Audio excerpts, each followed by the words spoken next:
All these lies and delusions wake me up, show me a new dawn. Open your eyes, rise, children of light. I am awakened, I am awakened.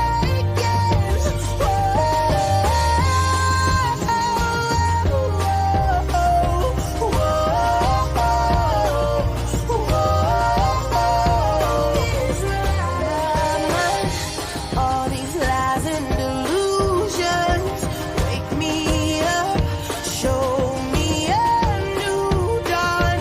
Open your eyes, rise, children of light. I am awakened, I am awakened.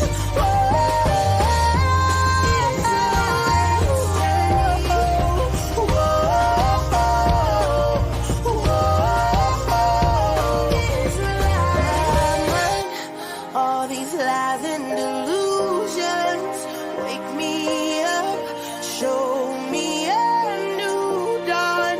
Open your eyes, rise, children of light. I am awakened, I am awakened.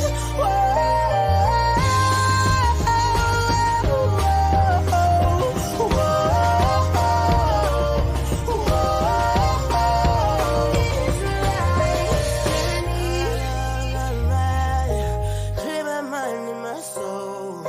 Gave me a new man. Oh, made me whole. I rise up. I'll be a new light. I am awakened. I am awakened. Yes, you I are. am awakened. All these lies and delusions wake me up, show me a new dawn. Open your eyes, rise, children of light. I am awakened, I am awakened.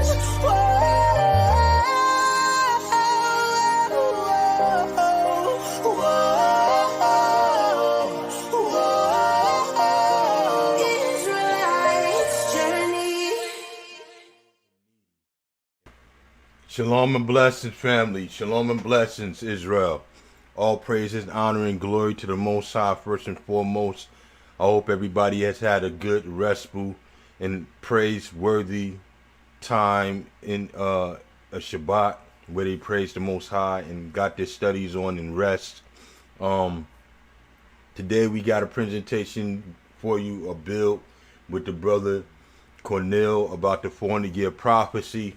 But as is customary in at Salt of the Earth, we're going to go through the list of people and we're just going to shalom and bless everybody and greet everybody. Shalom and blessings, brother Darnell Blackshear. Shalom and blessings, Optimal Training. Shalom and blessings, Michelle Y. Shalom and blessings, Sister Nadia Ya Light. Shalom and blessings, Ellen L. Israel. Shalom and blessings, brother Ty C. Rowland. Shalom and blessings, Stephen Porter.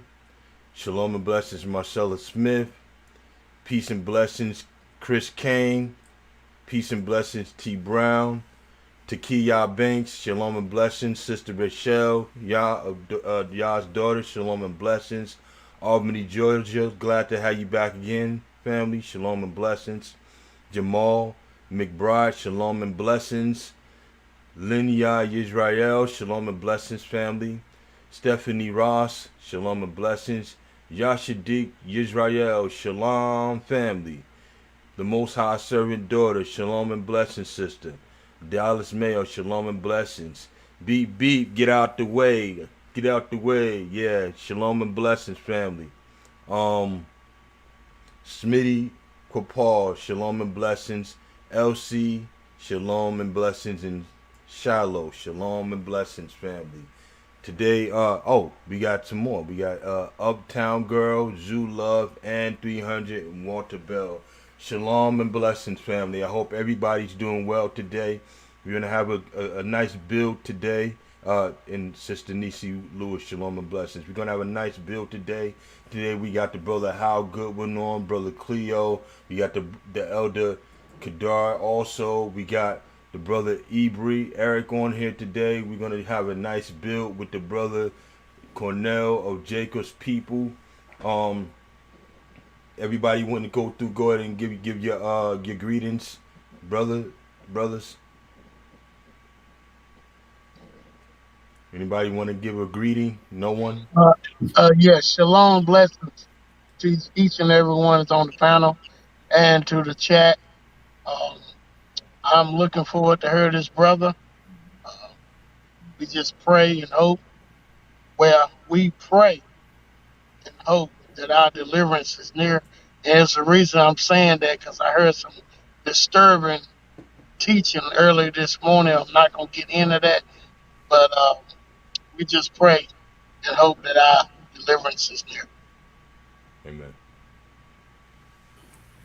Hey, I just want to say shalom and blessings to all the brothers in the panel. I want to say shalom and blessings to all our brothers and sisters in the chat. Hope y'all have a blessed day. And I want to thank the brother Cornel for coming on and fellowshipping with us today. Shalom and blessings. Peace and blessings, family. Shalom. First of all, give all honor, glory, and praise to the Father. He say in the book he's the father of Abraham, Isaac, and Jacob, the father of Israel. Peace and blessings to everybody in the chat, the family. I love y'all. Known as the AKA the whole house of Israel. Peace and blessings to you. Lastly, peace and blessings to the brothers on the chat. Glad that everybody could make it. You could be somewhere, anywhere right now. You could be sitting up in a restaurant where they selling COVID.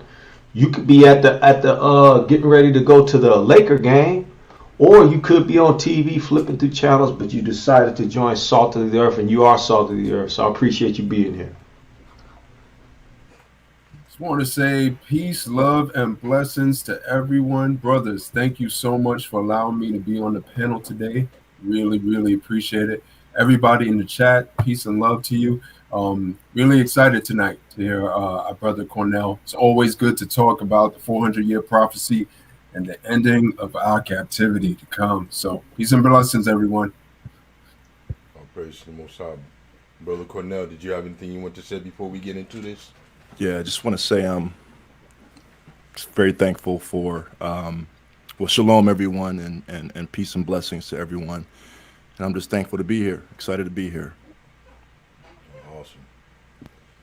Well, you know, I came upon the brother Cornel's channel, just doing my little research, looking to see if we had any opposition on the 400-year prophecy or anybody that agreed. And his channel stood out because I love the way that he presented the information, and I liked his perspective of how he came at the mathematics on Kohan.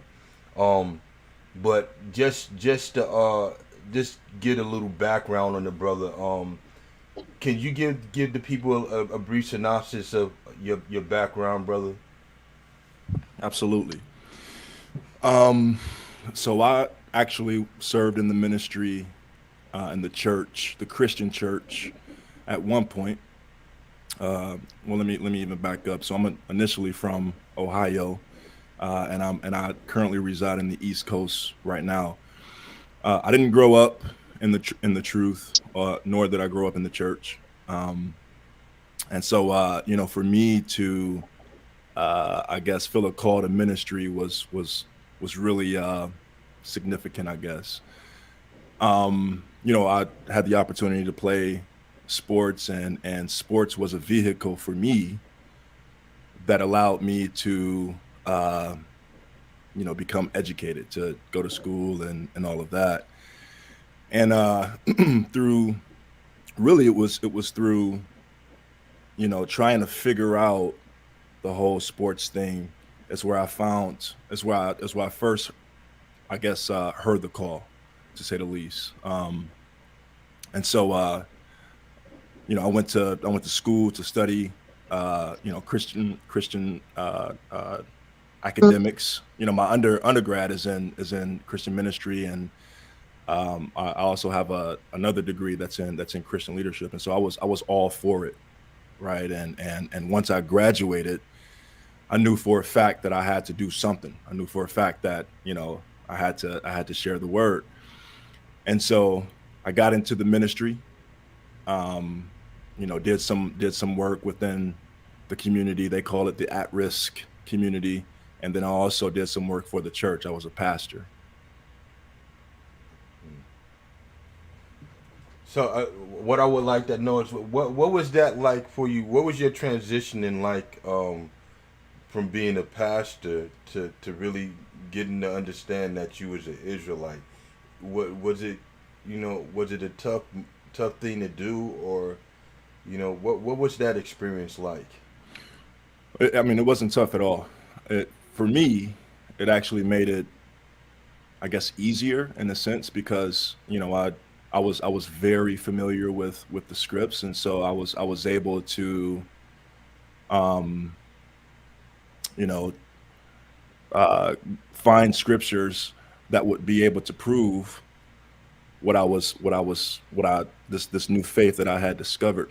And let me also share this. Like there was a period of time where I stopped, you know, serving in the ministry. I didn't like I'm no longer a pastor or whatever. That was just my background, and I exited ministry for a season just to do some other things. And so the time frame from serving in the church up until waking up, which was only a few years ago, was about, I want to say, maybe 4 or 5 years. But that desire was always there. You know, I always had this hunger, really, just to know the Most High's word and to know Him ultimately. And so it was a seamless transition. And not to mention, you know, there's so much information out there today that we can access to feed this this awakening. And so it was seamless for me. Was there any major influences outside of the Most High, or people that you believe the Most High may have used to really usher you into it? Yeah, so there was two actually, and this first one that I'm going to name, Stephen Darby, Pastor Darby, may he rest in peace. You know, he was instrumental in waking me up, and so I actually, you know, was given a message of his by my cousin, and he was like, "Man, you need to check this guy out," and I'm like, "Okay." And so when I was listening to him, you know, I was intrigued because I always tried to figure out or, you know, learn more about our history. But it's very difficult to do so based off of what's given to us just in our upbringing, or in my upbringing anyway. Like, you know, I went to school, and history starts at slavery, 1619. And so hearing Stephen Darby being able to go beyond that automatically piqued my interest. I was intrigued just from that, and he has a wealth of information on his channel that I was able to just soak up. And so Darby was one. Omar Thibodeau, I think that's how you say his name. You know, that brother is a lawyer, and so he's able to really break down the scripts from an argumentative standpoint. You know, he that's what he does for a living, and so the depth of his research really you know, expedited, I guess, my understanding of just who we are as a people. And of course, like channels like yourself, and there's a few others that I follow as well. Awesome. You know, one of the things when I first heard the information, it really went over my head, and I didn't really get into later on. But did you have any denial within the information, or was it just automatic? Like, yeah, that's it. Yeah, I absolutely had some denial, and the reason for that brother, is because, you know, it's for me anyway. It was very difficult to believe that, you know, I always knew, you know, Christianity teaches that we're all children of God, right? Like I get that. And so there's that very broad understanding. But then to take it a step further and to believe that I'm Hebrew, right? Like there, it's almost like being awoke. I went through phases. You know, once I understood the truth, I went through phases. It was the phase of, you know, this is incredible. This is awesome information, and it makes so much sense. And then at the same time, it's like, okay, now I'm going to have to prove it, and that's when that denial kind of came in, because it's like, you know, I went back and forth. You know, I would text, you know, people like my cousin, like, man, what about this? You know, I'm struggling with this, and you know, he would send me stuff like, well, you know, what about this? And so it's this ongoing uh argument within myself, really just to hold myself accountable for what I believe. Um, so yeah, so you couple that with just everything that they've you know taught us about who we are as a people. There's a lot that we have to overcome, right? And so there's the I'm excited phase, then there's the I'm mad phase, right? Because now I've been lied to for all these years, Yeah.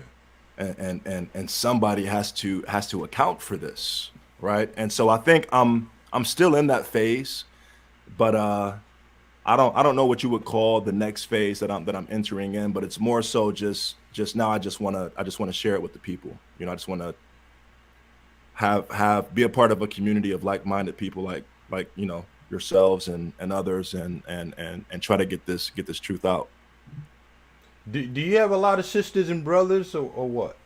I have an older brother, just one brother. Okay. So did you receive any opposition from your family within that range, or what? No, no, I didn't receive any from my immediate family. No. um you know, the most opposition I did face opposition, um but none of it was from my immediate family. I mean, at this point, brother, it's like, how can you disprove this?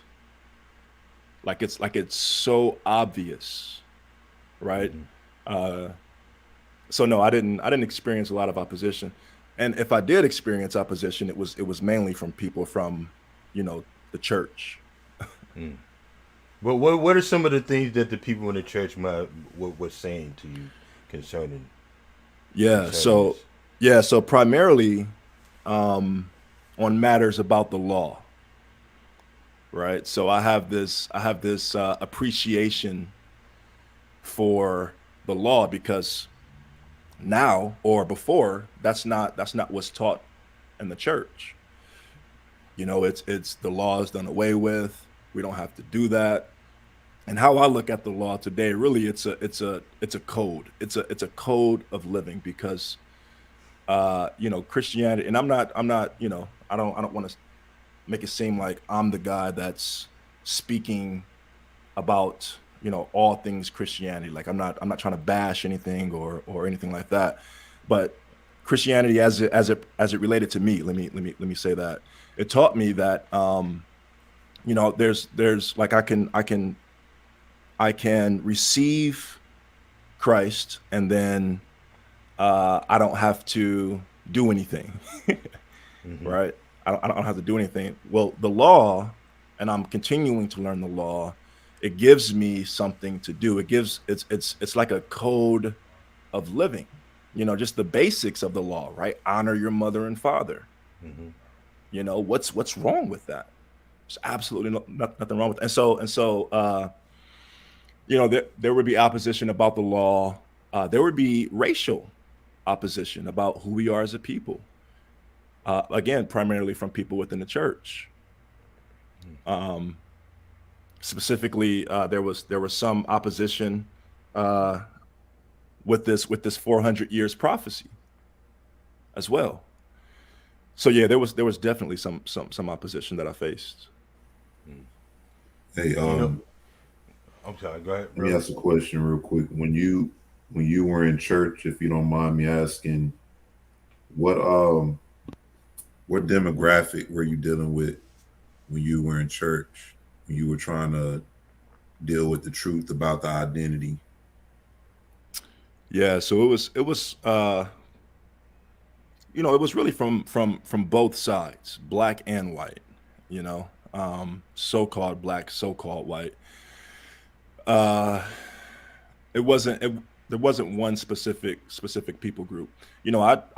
I've shared with, brothers like people that look like us, right? Hebrews. I've shared with them, and they're like, so what? There's some that could care less about this truth, and it's like, how do you try to connect and minister to that type of people? And then I've faced the opposition from white people as well, and it's like, it's never in a way that's degrading me as a person, but it's more so, you know just towards this truth, right? It's there's no way, and they don't provide the data for it. They're just very opinionated, to say the least. But yeah, I've experienced it really from both sides. I would like to offer my perspective on the law. Hmm. Um, okay, so and this is why we more so say we want our people to come back to being a nation versus a religion, because when other people outside of Israelites look at the law, they look at it as religious observances, Mm. but we look at it as the rules and laws that was meant to govern Israelite society.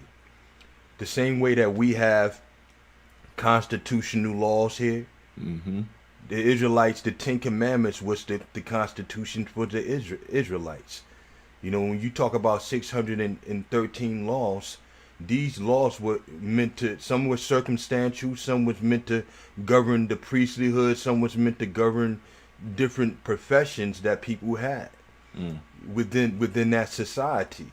The same way that you would walk outside today and you would see a red light and you stopped and because you seen that red light. That's what it was like for an Israelite concerning the laws that they would follow that was given by the Most High.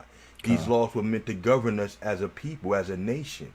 You know, and when we pray our prayer, in this we talk about Thy kingdom come, Thy will be done. There's not a kingdom on earth that can function without laws and regulations That's right. for the people. So a lot of times the issue I find within those who are following that specific religion of Christianity is that they're relegating these laws to religious observances. We got dietary laws in America too. You know, we eat swine, but or it's we don't eat it, but it's acceptable to be eaten here. There are things within this country that you cannot you cannot sell to people, just right off the bat to eat. You cannot cook up a dog in just any regular neighborhood and just offer that to people to eat, unless that's something that you've done your due diligence within the government to say that it's okay for you to sell those things. So you know every aspect of the law, it pertains to how a society is supposed to be ran. You know, and it's difficult to argue these things within this society because this society has its own set of laws. You know. It's interesting you say that. I actually researched the amount of laws that we have in this country, and so when you talk about opposition, and this is one topic within that, the law. Most people oppose the fact that there's 613 laws, right? They're like, but there's so many laws. How could you keep them all? And usually, my rebuttal to that is, well, there's over 20,000 laws in this country. right? So it's like we almost try to what's the word I'm looking for? Just avert certain things just because we don't want to apply the effort into actually learning about them. And even though it's been mandated from the Most High. Exactly. I think when someone's going about this society, it's incumbent upon them to know what laws apply to them versus which ones they don't have. You know what I mean? Which ones, you know, instead of just saying I don't have to keep all of America's laws, you know, you find out which ones are beneficial to you to keep, so that one your freedom is not at stake, and that you're operating in a manner that's not gonna prohibit you from succeeding in this place. You know, so you know it's the same way when it comes to the Most High's laws. You know, there's circumstances and there's things that just don't apply to you. You know, Right. and it's best to look into what applies to you and do that. You Right. know, Right. Absolutely. brother Hal, you have something you want to say? Yeah, I just wanted to say I think a lot of times we forget just how incredibly important Yah's law is. And in Matthew, the so-called Old Testament, so we call it now, but that's okay. When the Messiah is quoting from the Old Testament, and he says, "Man shall not live by bread alone, but by every word that proceedeth out of the mouth of Yah." And that's just not talking about the things that Yah said. That's also inclusive of the law. You know, these are the words of Yah. These came out of Yah's mouth. These were written on stone by the finger of Yah. So the law is what Yah is telling us to follow. That puts another stamp of importance on it, you know, right there, that I think we tend to kind of breeze over and forget. Yeah, absolutely. I mean, even just to add to that, you know, I've developed this newfound love for the Book of Acts. It's a book that I just cannot stay out of, and you know, I really believe that in order to understand the epistles that Paul wrote, you have to start with the Book of Acts, right? First and Second Corinthians stem from the fact that, you know, he was in Corinth, right? And Acts talks about that. So it pays to kind of visit there first before you go to First and Second Corinthians. Anyway, Acts 15 really for me was the deal breaker on the law, right? There was this quarreling that took place on the matter of circumcision, and long story short, they had decided what it was for or what Gentiles were required to do. But at the same time, it didn't take away from what the Hebrews were to do. And so Gentiles, I'm just going off the top of my head, but Gentiles, they had to, you know, not eat foods that were, you know, strangled and had blood in them, and not commit immorality or anything like that. But you still see Paul honoring the law, keeping the law. You still see Paul keeping the feasts. I think there's even one text in the book of Acts where Paul traveling, they wanted him to stay. He's like, no, I must return to Jerusalem to keep the feast. Right. And so it kind of, I guess for me, as I understand it, like there is a distinction between the Gentile and the Hebrew in terms of keeping the law. Hebrews, we keep it. Paul kept it without a doubt. I mean, there's even a text in there that talks about how Paul, you know, in an attempt to prove the Jews wrong, who were saying that he you know brought you know, people in the temple who weren't supposed to be there, in order to prove them wrong, you know, shave your head and do what it talks about in the law and Leviticus, which was at the end of that, he had to commit a sacrifice. So like, how do you explain that? And so it was after reading that, it's like that was just a done deal for me. Like the law is absolutely supposed to be kept. Yeah, absolutely. One of those within that instance, Paul was actually on trial, actually stating in the book of Acts that he never taught against the law. Mm-hmm. And that he never told anybody to do any such thing as forsake it. Mm-hmm. So we got to ask ourselves, is Christ divided? If Christ is divided, then you have different different things going on there, but he's not divided. But just let's take a quick break. I want to take a break, maybe 2 to 3 minutes, and come right back to this real quick. Wow. Everybody got themselves something to drink or whatever, and we'll be right back up. I might have this Exodus promo playing. As soon as that's done, then we're going to get back into the conversation. We're going to go into the 400-year prophecy and talk a little bit about that and your understanding on that. All right? Sounds good. All right.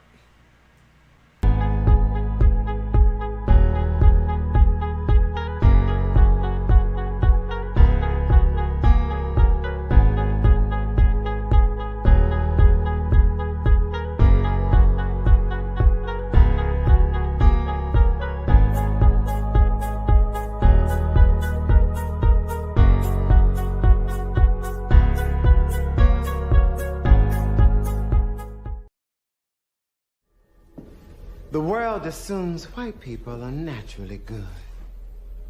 So when something bad happens, it's a good person doing a bad thing. They assume black people are naturally bad. So when something good happens, it's only a matter of time before that animal's true nature rears its ugly head. How much longer can we afford to wait? We are oppressed. We are exploited. We are downtrodden. We are denied not only civil rights, but even human rights. War is upon us. The next in line to be a superpower is the Israelites. And that's according to the book.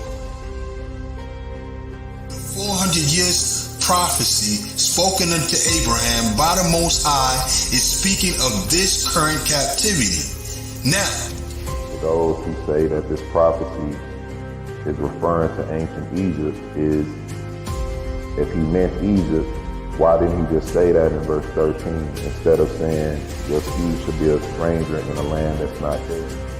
Is this bullshit what Christianity is bringing out saying it means spiritual Israel? No. This right here says the seed of Israel.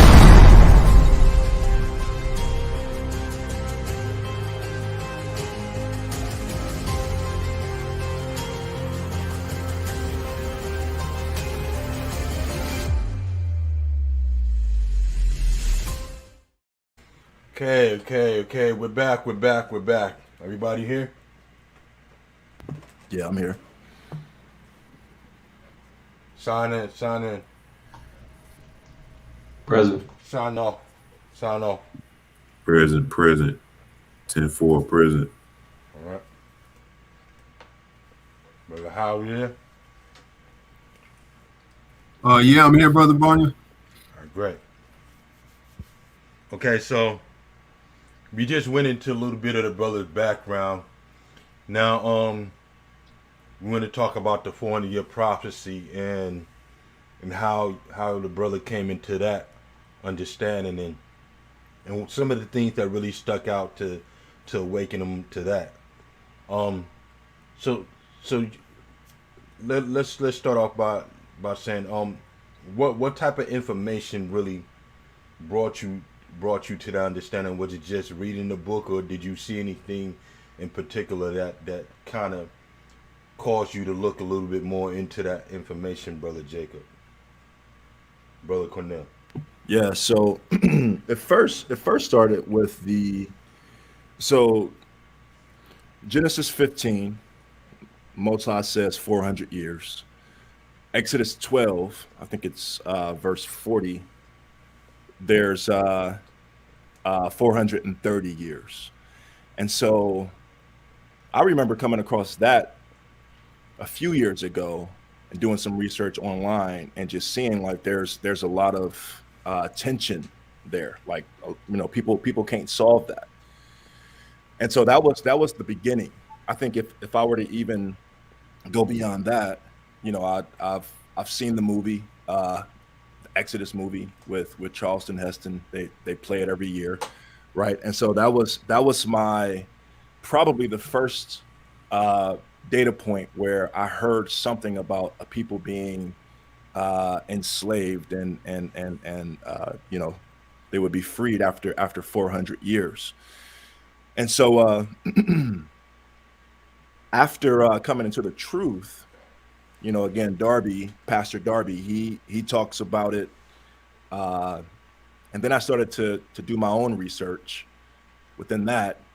And that was really the beginning of it. What was your initial thoughts when you first came upon it, though? What was your initial thoughts? Were you like, this is interesting, or were you like, I've seen this before? You mean once after I came to the truth, or when I first heard it? Both. So when I first heard it, I mean, it really there wasn't really anything that I felt or thought. There was just this. There was this. Okay, they were enslaved for 400 years in Egypt, and that was it. I just kind of went on about my business. But once I came into the truth and realized, we are the people indeed. That's when it just became clear, and especially when you factor in what's going on in the world today on a global scale, right? I don't want to divert us, but Second Esdras talks about all of that, everything that's taking place today, and when you link that to 1619 to 2019, 400 years, it just makes sense. You get excited because you're seeing the Most High. He's working right now, and it's scary at the same time. I mean, it's like Messiah said, right? Like it's going to be as in the days of Noah. People are going to be going about their business, and while at the same time, judgment is happening. I don't know if I'm the only one that finds this profound, and if I'm hearing what everybody else is hearing. Because, right, it seems though the awakening and the 400-year prophecy is going hand in hand. It's like you've heard about it, but you really never really able to make a connection with it until you understand that you're an Israelite. It almost seems as though. Are you other brothers seeing that? I know I'm seeing it for sure. I'm seeing a lot of things tied together with the awakening, how it's happening in waves, in segments. But yep. Well, it makes sense that it'd be so because the awakening ties into our return and the second Exodus. And so it would make sense that people would start waking up and doing like the book of Daniel says when he says, seal up the book until the time of the end. And so the books have been opened. Part of that opening is the awakening. Another part of that opening is you retracing your steps and going back and looking at all of the book and he revealing things to you that maybe Christianity or white Christian nationalism or the Boule or someone says that it was otherwise, right? So they're definitely connected and they're definitely tied together. I know for me, since the awakening, I do not see any of the words of the Bible the same. Everything is different. It's almost like I had to unlearn and relearn everything that I know.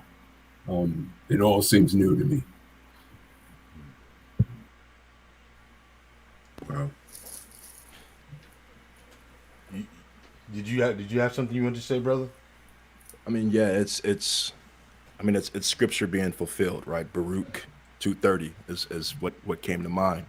For I knew that they would not hear me, because it is a stiff-necked people, but in the land of their captivities they shall remember themselves.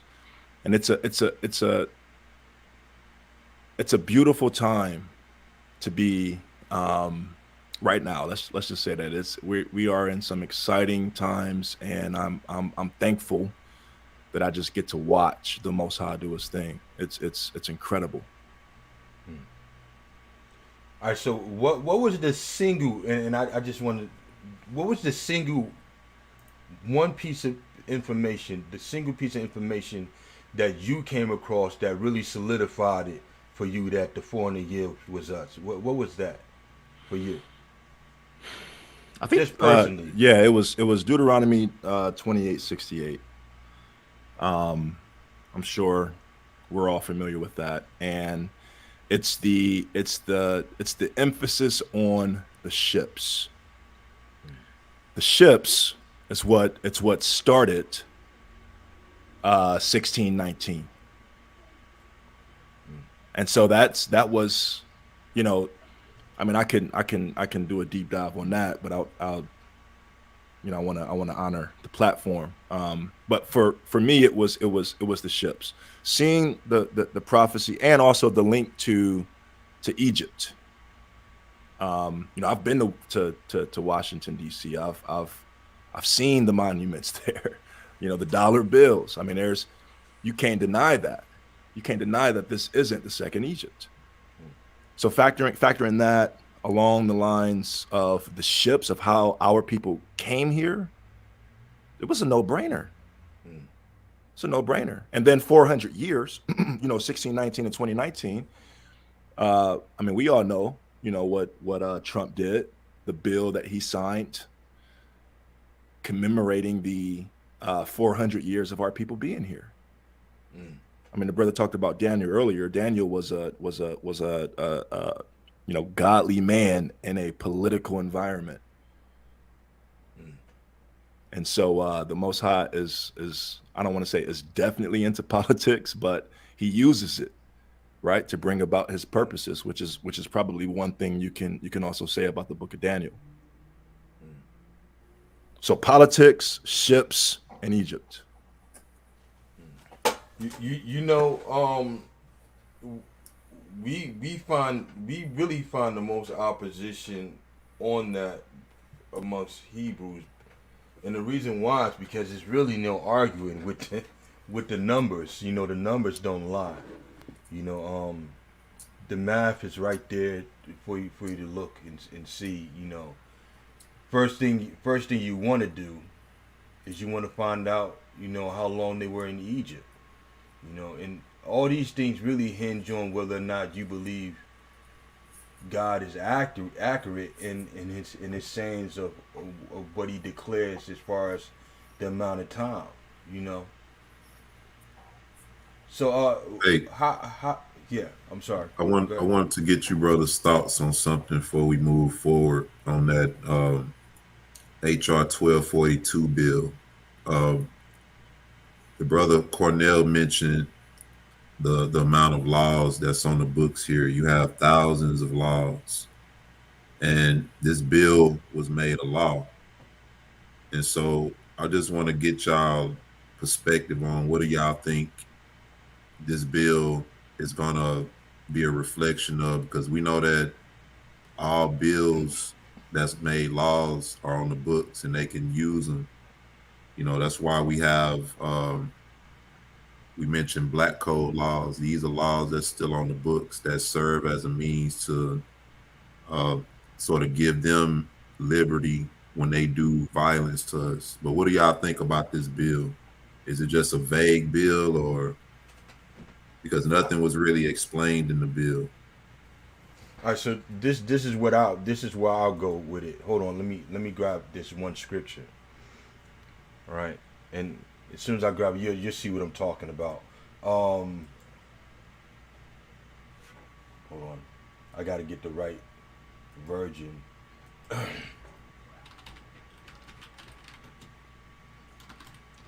Okay.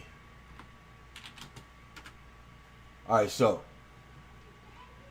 in Jeremiah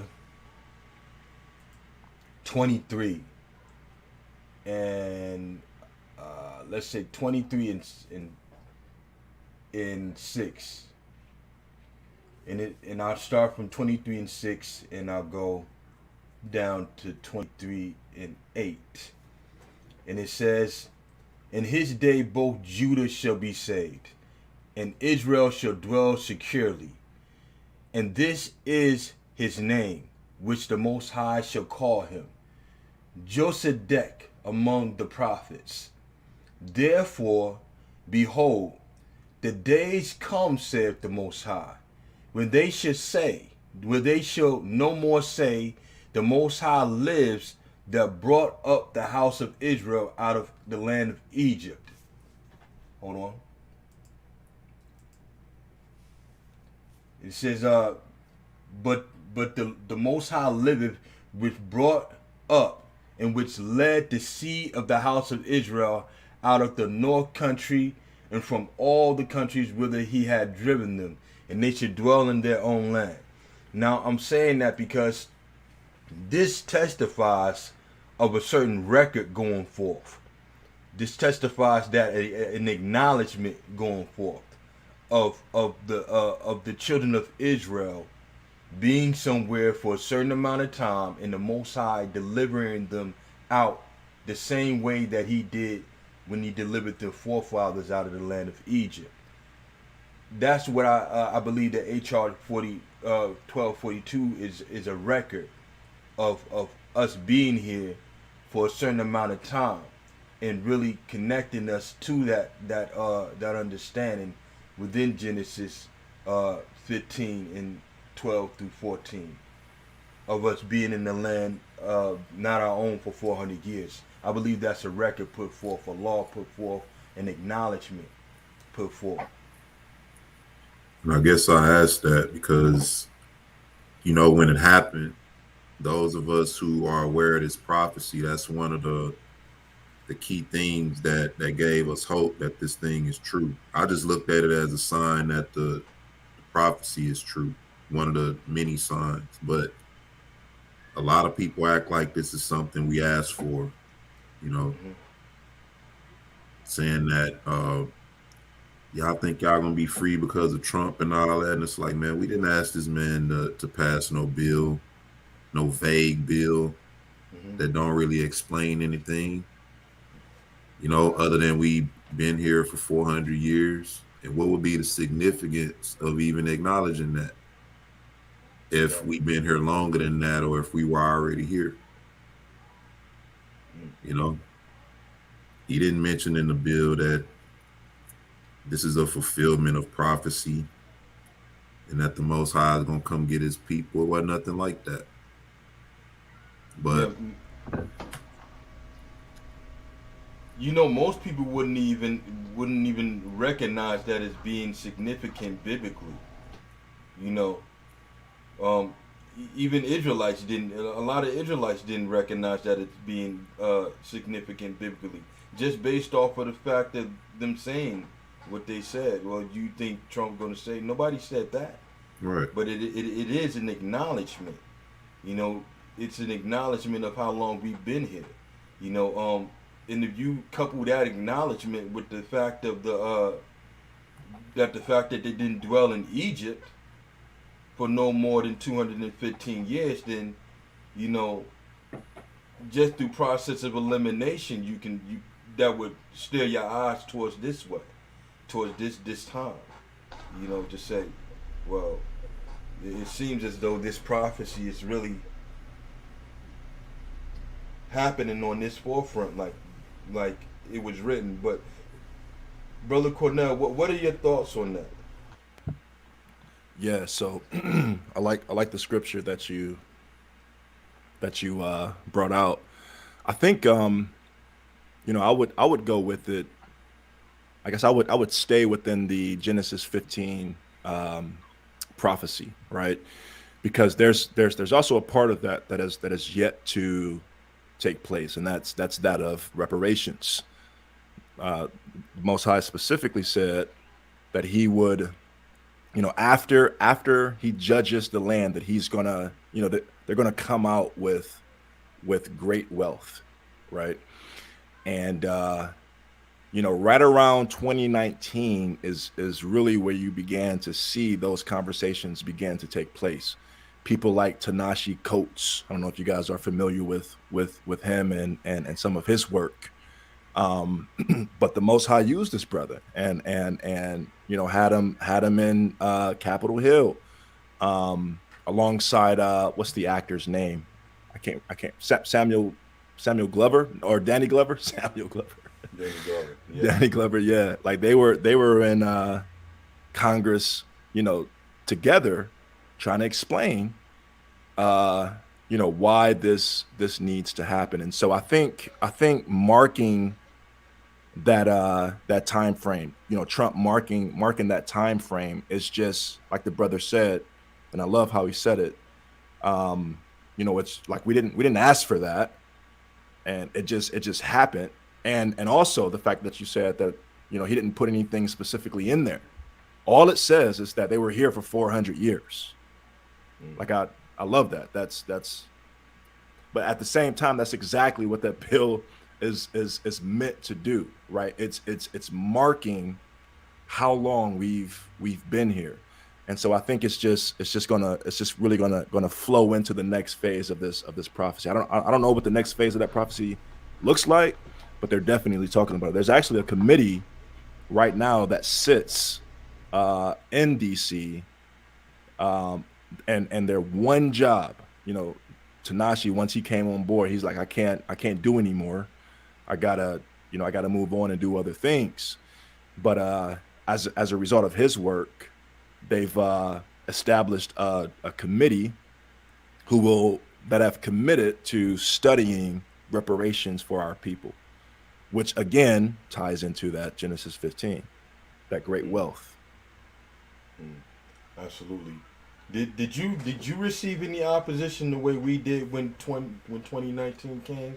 Because it was a lot of people that wasn't really dealing with the specifics of what was said within Genesis 15, and coming at us like, well, it's 400 years now, 400 years you're still here, but I think people were missing the mark and understanding that the judgment would have to take place before any exodus would, So yeah. Did you receive any kind of opposition in that area? No, and I want to be clear that I don't have almost 8,000 subscribers either, so nobody's really listening to Jacob's people like they are listening to you guys. You'd be surprised how many people don't listen to us. We sit there, we can spin our wheels for a while, man, with different people, and it'll go in one ear and out the other. And at the end, people are welcome to take the information or leave it, But we believe that it's important for us to really, find brothers like yourself that's out there and pushing the information, and throw our weight behind those brothers, and make them a part of our family, and and things like that, So I that will we say, can be able to build. Huh? Con, I will say, just how you guys laid out that prophecy. I mean, such a beautiful job, right? Like I didn't even consider the land aspect. Like in that video, when you broke down the land that was given to the people, like I came at it from the angle of math. Kohath to Moses, the math doesn't add up, right? He was a part of the 66, and also from the angle of looking at it from, if each child after Kohath who came into Egypt was born which still falls short. After the fact, when I realized and listened to it myself, I probably didn't even need to do that, because the math is just simply not there. And then the sources, Josephus and all of that. But like, I never factored in the land aspect of it. And that's just I don't know. I just want to, tell you guys how much I appreciated that, because that was so eloquently laid out. And if that doesn't sell you, all right, I mean, that's all I needed to hear was the land. Like Goshen was already a part of. It was our land, right? It was a part of what was already given. I mean, that was incredible. Yeah, we took that approach because we have been hearing a lot of different things from people who wasn't necessarily sold on it. So, we could have put out a video where we just went in, it's born again, and we could have, really went wild on it, but we decided to really take a strategic position on it and just really take the time out and see what the opposition was saying, and then go back into the scriptures and study it for ourselves and see if this was correct or was there anything that wasn't lining up. And because of that, we was able to lay out a good piece of information for people, and even after that, there were people who gravitated towards us to even fill in some of the areas that we didn't understand. For example, brother Eric, if you would you address this question right here, by Leonardo? He says, how do y'all answer Genesis 15 and 16? Some would say this is about us after we left Egypt, and while the 400-year prophecy can't be about us. This does trip me up. All right, so this is obviously talking about the fourth generation. In the fourth generation, should they come hither? What would you say just briefly on that, brother? Because I know we do have information or a separate video out on that information. You can either direct them to that, or you can address that really quick for us, brother Eric. Yeah, I would say definitely put the links for those videos up so we can go back and review that. But one question I asked, in verse 16 is dealing with the iniquity of the Amorites, and it's also dealing with the fourth generation, So you have to really apply all the information in that chapter to know what you're dealing with. Why did he single out the Amorites from all the other groups? When you read down into verses 21, 22, you see that the Amorites were named among those groups, right? And then he said, in the fourth generation, they shall come hither again, speaking of Abraham's seed. So for people who stumble over the generation, all you have to do is ask, if he's saying they shall return hither again, when were they, speaking of Abraham's seed, when were they there the first time? It's talking about when he brought them into the land under Joshua. So that's the only way he could be bringing them back again, is if they were there first time. But just to briefly touch it, like I said, if we can, we'll put them links up for you. Okay. And here's another thing, from the time that Joshua came there to the time that they came into the land after Egypt, was it far beyond 4 generations or what? Say it again. From the time that Joshua went in, right? Or from the time when he was there the first time, right? Was that time span, was that beyond four generations, from the time that they went into Egypt or left out of Canaan and went into Egypt and then into Canaan again? Was that longer than 4 generations? Well, if you counting it according to the scripture, that from the time they came out of Egypt until Joshua was well beyond 4 generations. Okay. But if you do the math, you'll see that even in the 4th generation, and also he's speaking to Abraham and he's saying in the fourth generation. He didn't specify from Abraham or what we were counting from. He just said in the fourth generation. So if you do the count, the fourth generation from Abraham, you will see that it was impossible for them to have come out of Egypt when they hadn't even gone into Egypt during that time. Exactly. So he didn't specify which fourth generation. Exactly. You know, so this it's different specifics like that people aren't looking at. You know, these are really straw man arguments when you look at it. People are not looking at it objectively and saying, okay, before you can say something is something, you have to find out if it's not or not. You know, if you're counting, you see that that's not four generations. You know, from them leaving Canaan and then going into Egypt and then back into Canaan, aka Israel, then you know that automatically disqualifies that. And it's the same route that we took concerning whether or not they were in Egypt 400 years.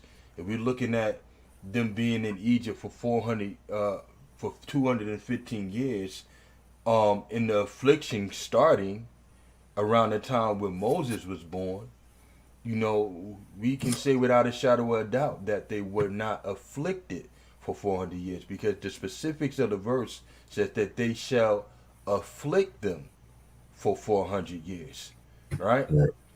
You know, so if you know, we're not dealing with a situation where, you know, the mark is off by a day or two or even a year or two. You know, you're missing almost 300 years, more than 300 years of affliction. You know, so I know if the Most High is accurate, and which we as salt of the earth do believe, and hinge our faith in the Most High that what He says should not come back void, then 400 years simply means 400 years. Yeah, But and also in simplicity. All right, just being in simplicity. We know that according to that same chapter, Egypt or portion of Egypt was given to them as an inheritance. So when I saw a comment about verse 15, you know, we could even go above that and start at 13. You know, why didn't he say Egypt there in verse 13? You know, Egypt wasn't some strange place, you know, and remember Israel wasn't a nation during Abraham's time, it was just him. So it's a whole lot of stuff, but you know. Hey, brothers, there's one more thing that we can consider. And I just thought of this. You guys had some brothers on the platform a couple months ago, and they pointed out something to me that, you know, I haven't, you know, really took the time to kind of dive into, but they pointed to Genesis chapter 2, verse 4, where another set of generations that I never really paid attention to is mentioned. In Genesis chapter 2, verse 4, they talk about the generations of the heavens and the earth. And so Brother E just pointed out how Yah is not distinctive in the generations that he's talking about in that specific chapter and verse. So there are a lot of things we can look at there, and maybe a lot of ways we can apply generations to that specific verse. yeah, exactly, because you know Enoch is the seventh from Adam, you know, and then when you go into Matthew, then there's another set of generations with Mashiach, you know, so you know what I think people need to do is really find the specifics within that conversation if they're really sincere in proving that this prophecy was all. But then again, I mean, the numbers are hard to deal with, man. That's just something that can't be moved, you know, Because at the end of the day, like you're gonna end up saying that the Most High didn't mean 400 years. Either way you slice it, you know. And when you if you're dealing with a prophecy and you're dealing with all the stipulations within that prophecy, it only takes for one stipulation and not come to pass for that prophecy to not be fulfilled. You know, it only takes one, but you know you have several different stipulations. You have the landmass that they were dwelling in. You have the iniquity of the Amorites. You have the 400 years, which is a big one, which was really really one of the biggest signs shown forth, even with the HR 1242. You know, these things coming in unison with brothers and sisters studying those scriptures. You know, I don't really understand why people would believe that it's so far fetched. You know, and we haven't heard any concrete evidence yet. You know, and we've offered people to come in and speak their piece about it. But what are you what are your thoughts on all of this that you're hearing, brother Cornel? I think at the end of the day, there's only one people group on the planet that has data. I mean, everybody is so into data, right? It proves everything. So that's what I mean when I say data. But you know, to clarify, like I think there's only one people group on the planet today that has the backing of the government to say that they were in a land for 400 years when it's all said and done. Nobody else can say that. Wow. We have the paperwork signed by the president himself. Period. Facts. Right? Have the records. We have it. And we didn't even ask for it, like the brother said. I love that. Like we're just mind our own business. It's given to us. And to your point about the numbers, I mean, again, you cannot argue with that. You simply can't. Math is math. They were not in Genesis or Exodus, that period of time. I mean, Exodus 12:40. It's clear it was 430 years. Galatians, when Paul is talking about it, it's clear that it was 430 years. Other resources, it's clear that it was 430 years. Why? It's because they're breaking down the time that, from the time that they came to Egypt to the time that they were in bondage. Both were a period of 215 years. And Josephus tells us this. So regardless of what people have to say, the math isn't there on their argument. It supports ours. And what other people group can say that they have a government document highlighting the fact that there was a people, a foreign people at that? This land isn't ours. This isn't our land. So what other people can say that you have this foreign people living in the land that's not theirs for 400 years? Nobody. Only us. And that's hardcore facts. Math and data. You want to prove something? You get math and data. Period. Yeah. That's proof that validate what's in the scripture. That's proof outside, you know. Then another simplistic way of looking at it, you know, if the 430 years started with Abraham, and we have brothers and sisters saying the 400 years started in Egypt, ancient Egypt, then that means 30 years after he received the covenant, we should see the Israelites in Egypt being afflicted. Yeah. It's only 430 years from the time he received a covenant until the first Exodus.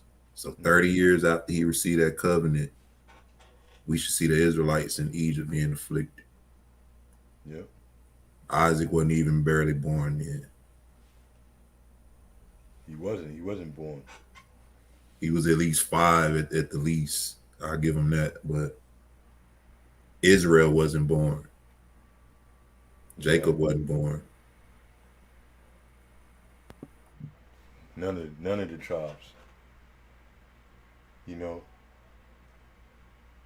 what was I gonna say? I kind of got lost because you sometimes when I hear brothers drop y'all dropping some heavy stuff right now on me. Right now I'm listening. I'm like I'm really amazed at how amazingly the Most High moves and how information is really able to be picked up and brothers able to convey the information the way they are. And I feel like I'm humbled to be a part of that awakening, to be a part of that information that's been being put out. It's humbling and it's really I'm just at awe of how great the Most High is to show our people these different things because this is our light at the end of the tunnel. You know, this is our light to say, okay, we got this coming up. You know. Any words on that? Any words? Because the data can't be disputed. No, it's there, man. I mean, just not to belabor it, but like the brother was saying, you have to start with the promise. You have to start with the promise. There's two different angles to look at that 400 years. There's the angle of starting with Abraham receiving the promise, which is what I would use to support this argument. Or there's the other side of that, which is Kohath, right? And ultimately, Kohath being a part of that, 66. There were 66 people when Joseph was discovered by his brothers, and he said, "Hey, go get dad and bring him back home." And so when Jacob came, there were a total of 66 people that were with him, and Kohath was one of them. And Kohath is key because Kohath is not only a father of Amram, but he's also a father of Moshe. So he's a great person to start with when using these numbers. So when he died, being 133, and when Amram died, he was 137, and then when Moses left, he was 80. You do the math on that. That doesn't total up to 400. 133 plus 137 plus 80. All of those are in the text. Exodus 6, 18, and 20, and Exodus 7, 7. And the 66 is Genesis 46. 133 plus 137 plus 80. I think it's like 350, I believe. Let me fact check that. 133 plus 137 plus 80. Yeah, 350 years. So that doesn't work using that side as far as them coming into Egypt, right? Mm-hmm. So if that doesn't work, then we got to get into the other side.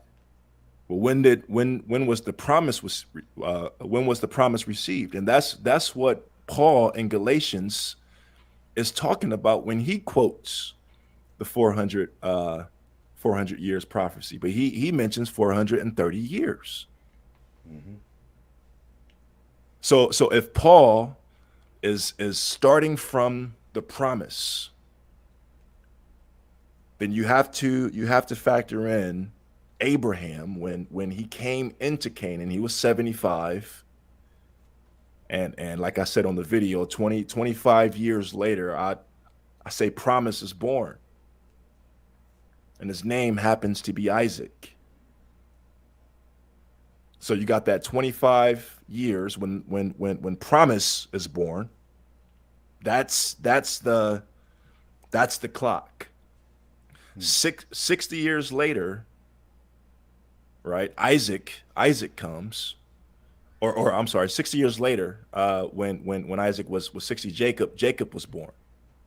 That's in Genesis 25 and 26. And then lastly, 130 years later, Isaac, he's 130 years old. And that's when all of Israel comes into Egypt. And so doing that math, the 25 plus the 60 plus the 130. Again, I gotta fact check my, because I'm not 215. That's correct. Yeah, 215. And the 215 makes sense because that's what you see in well, mainly Josephus. He just says it. He's like 215 years. And a couple of extra biblicals also confirm that. But also, what I found to be interesting is in their community of scholars, and I say theirs to say those that are not Israelites, they already knew there were issues with these numbers. They knew there were issues with the time span that they had spent in Egypt. They knew it didn't add up. Now, they knew this, but yet these same community of scholars who help put out certain information when someone does a movie, they talk to these people. Is this accurate? Is that accurate? When we do this movie, should we do this or do that? Does this could we explain it this way when we do this movie, right? These people allowed these movies or this agenda to continue to be pushed that 400 years was accomplished in Egypt, knowing that the numbers were wrong, right?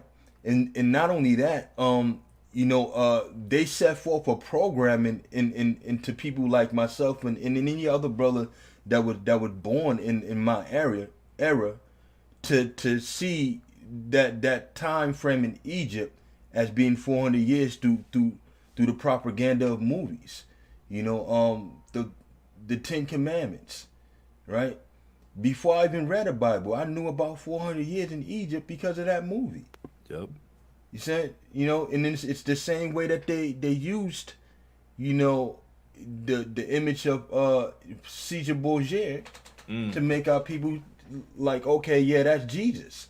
Now, because of that, even brothers who know that he don't look like that, we still associate that image to a certain degree that that's supposed to be Jesus. God.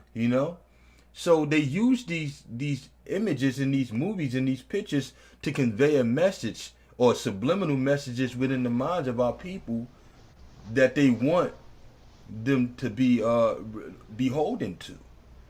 Brother, there's a book. Can you hear me? Yes, I can hear you. Okay, there's a book. It's titled "An Empire of Their Own," and it's how, and I'm still learning the guidelines on YouTube, so I'm careful with the words that I say, but it's I guess I can say this: how the Jews invented Hollywood, right? And it's an empire of their own, and it was written by Neil Gabler, and within the first, I don't know, 15 pages of that book, it breaks down, all of these mainstream media, like how they all started. Paramount, I don't know them all off the top of my head, but what I would say to that, brother, is just look at who owns all of these movies. All of these companies. It's actually in my heart one day to do, a lesson on that. Just how the message specifically, I mean, think about it.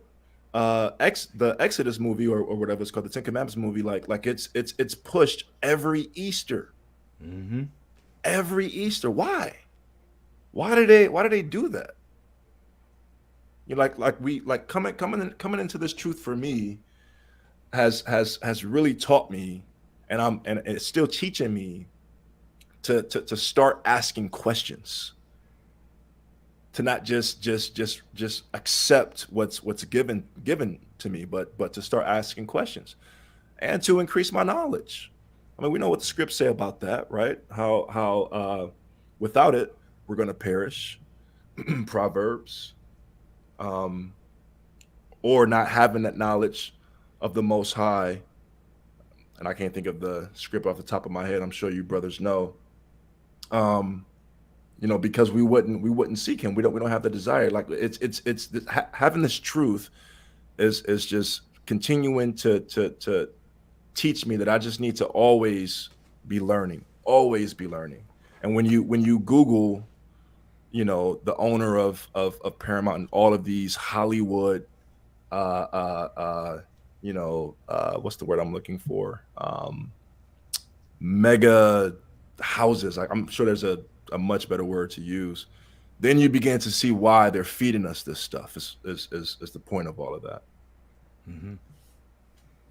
Indeed. Can I make a point? I want to kind of go back to two things, and I want to share my screen to do it. So if you guys don't mind, I'll share my screen right quick. Absolutely. Go for it, brother. Sure. Let's go here, share. And two things I want to quickly touch on. HR 1242, we've been talking about that. That's been bantered back and forth. So I have it up, and we'll just read through it right quick. This bill establishes the 400 years of African American history. This is commissioned to develop. Go ahead. 1 second, brother. Could you enhance that a bit? Hold on. Let me go back to the yard. Stop screen. Share. And we'll use that one. Share. Okay, so I'm sharing the screen right now. And what do you want me to do? Do you want to make it larger? Yeah. Tell me when to stop. You good right there, brother. Okay, I'll have to back it up once okay, how's that? Is that okay? That's perfect. Okay, great. So in looking at this, I'm going to start right here, 40 Years of African American History Commission Act. So it's an act, and the bill establishes the 400-year of African American History Commission to develop and carry out activities throughout the United States to commemorate the 400-year anniversary of arrival of Africans, Israelites, in the English colonies at Point Comfort, Virginia in 1619. And this is what the commission must do. And so they're going to do these activities, but the activities, I don't know if they were able to do them or not, but here's something critical. The commission shall terminate on July 1st, 2020. All expenditures of the commission shall be made solely for donated funds. So in other words, somebody made some money on this, but it wasn't me or you. So if you guys get a chance, if you could just Google this and read it for yourself. What I'm going to take you guys to next, and we've mentioned it here on the channel, but this is something that gets overlooked, and that's the Mayflower Compact.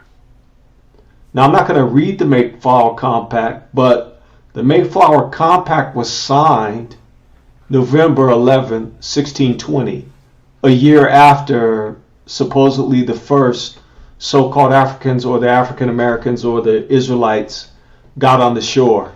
Now, the reason for the compact, you guys can read that here. What I want to read, though, and focus on is this part, because the whole idea and identity of the beast that actually runs America and actually runs the Western construct, those race and those group of people who actually are in control as we speak right now.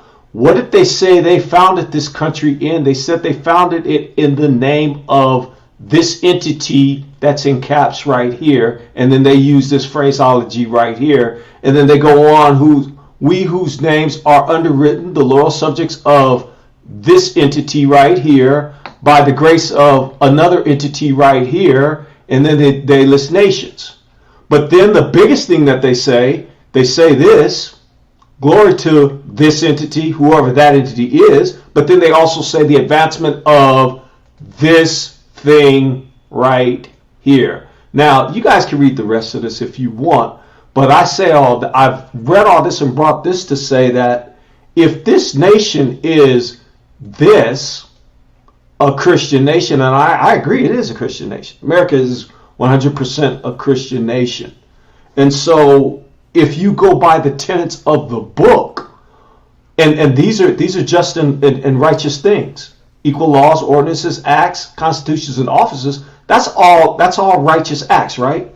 But how did you govern yourself 1 year later when you've already started bringing people over, talking about you want them to work their land and work for you? You brought over slaves, but now a year later you come out with this document that you sign and ratify, but you're a Christian nation.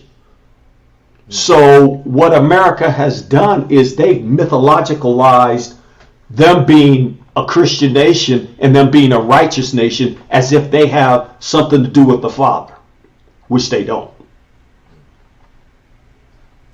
That's interesting. So, That's interesting right there. Hold on. Go ahead, brother.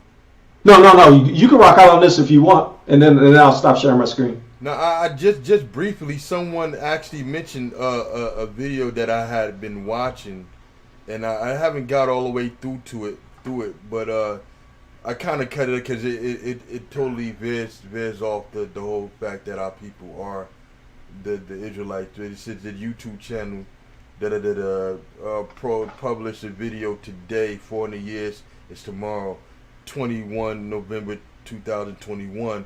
That I believe that was the one that we you were speaking on the Mayflower Compact also, but he didn't really make the correlation that you made just now, which is awesome. Listen, man, and the brother made his disclaimer, and I'm gonna make this disclaimer that America is a Christian nation. It is. It always has been and always will be.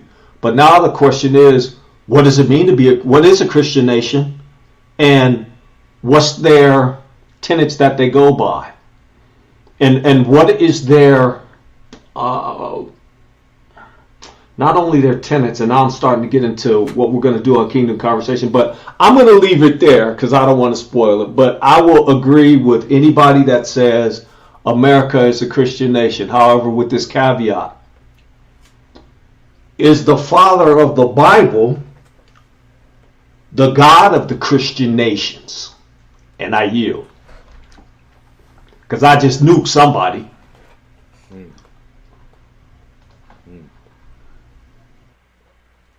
I can see the mushroom cloud from here. Hey, I'm gonna start working on my sound effects too. As soon as he said that, I'll let off a nuke.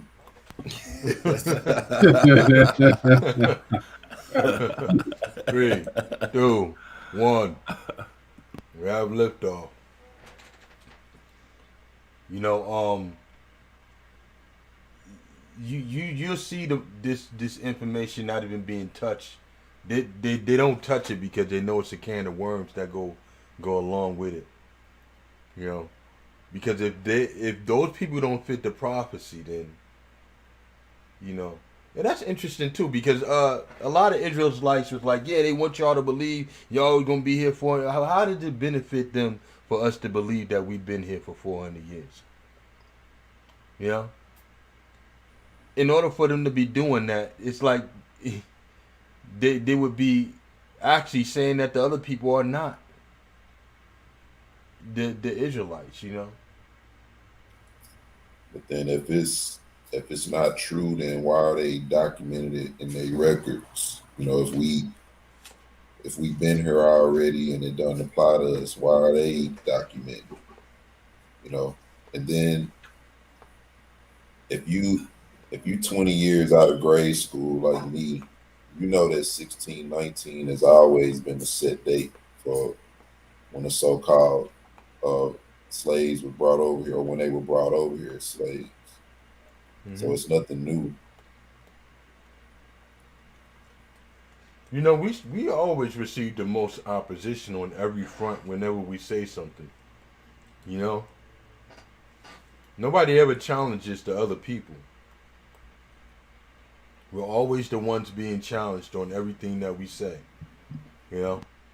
And I truly believe it's for judgment's sake. Because a lot of people are going to be held accountable for the things that they said. People want to come and they go against you no matter what amount of information you put out. No matter if the information cannot be disputed or not. You have people turning their backs like, well, I just don't believe that. Well, then you just don't believe the Bible then. You know?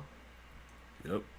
You know, let us let an Israelite be shown some information and he just turn around, I just don't believe that. That's never been our approach, and I think that's one of the things that really one of the things that you see within the Israelite community as far as a broad spectrum of believers is that if we're faced with information that we can't refute, we never said, well, I just don't believe that. Well, you know what, brother? You know what? I maybe I have to study that. I think I need to study that. You know, but we're not going to throw out the book and say I don't believe that, because it's the same way. It's just saying, you know, I'm seeing it, but I don't care. I'm going to believe what I want to believe because this is what is more valuable to me, right? But we put it on the community, and that's why we're always in the forefront, because we put in front of the community of believers, quote unquote Christians, that if you're gonna believe the book, then and we challenge you to explain this. Oh, we're Christians, right? Then explain how we finding out we're Israelite. Explain the whole book, because a common misnomer is that we only got Deuteronomy 28. Now, explain the whole book, how it relates to us. Explain the prophecies written throughout the whole book as we read that's pertaining to us. How are we finding these things correlating with us? You know? 400 years, just another can of worms that they cannot explain. You know? So when you go before a lot of people and you start talking about 400 years and then you bring these numbers up, that's the general consensus that I don't know about that. Well, what don't you know? You know, Salt of the Earth is, we send out invites all the time to people.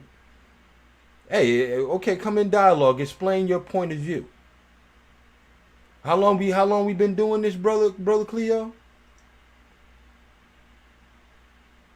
How long we been doing this? Giving people the opportunity to come in dialogue? Nobody.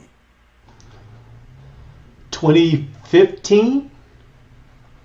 Exactly. Nobody has come and refuted anything yet. You know? Hey, You got brother people Barney. Oh, yeah. sorry, didn't mean to cut you off. No, But that's so true. I think that a lot of what I've heard is that very same thing.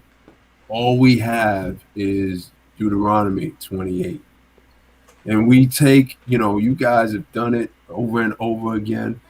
Other people have done it.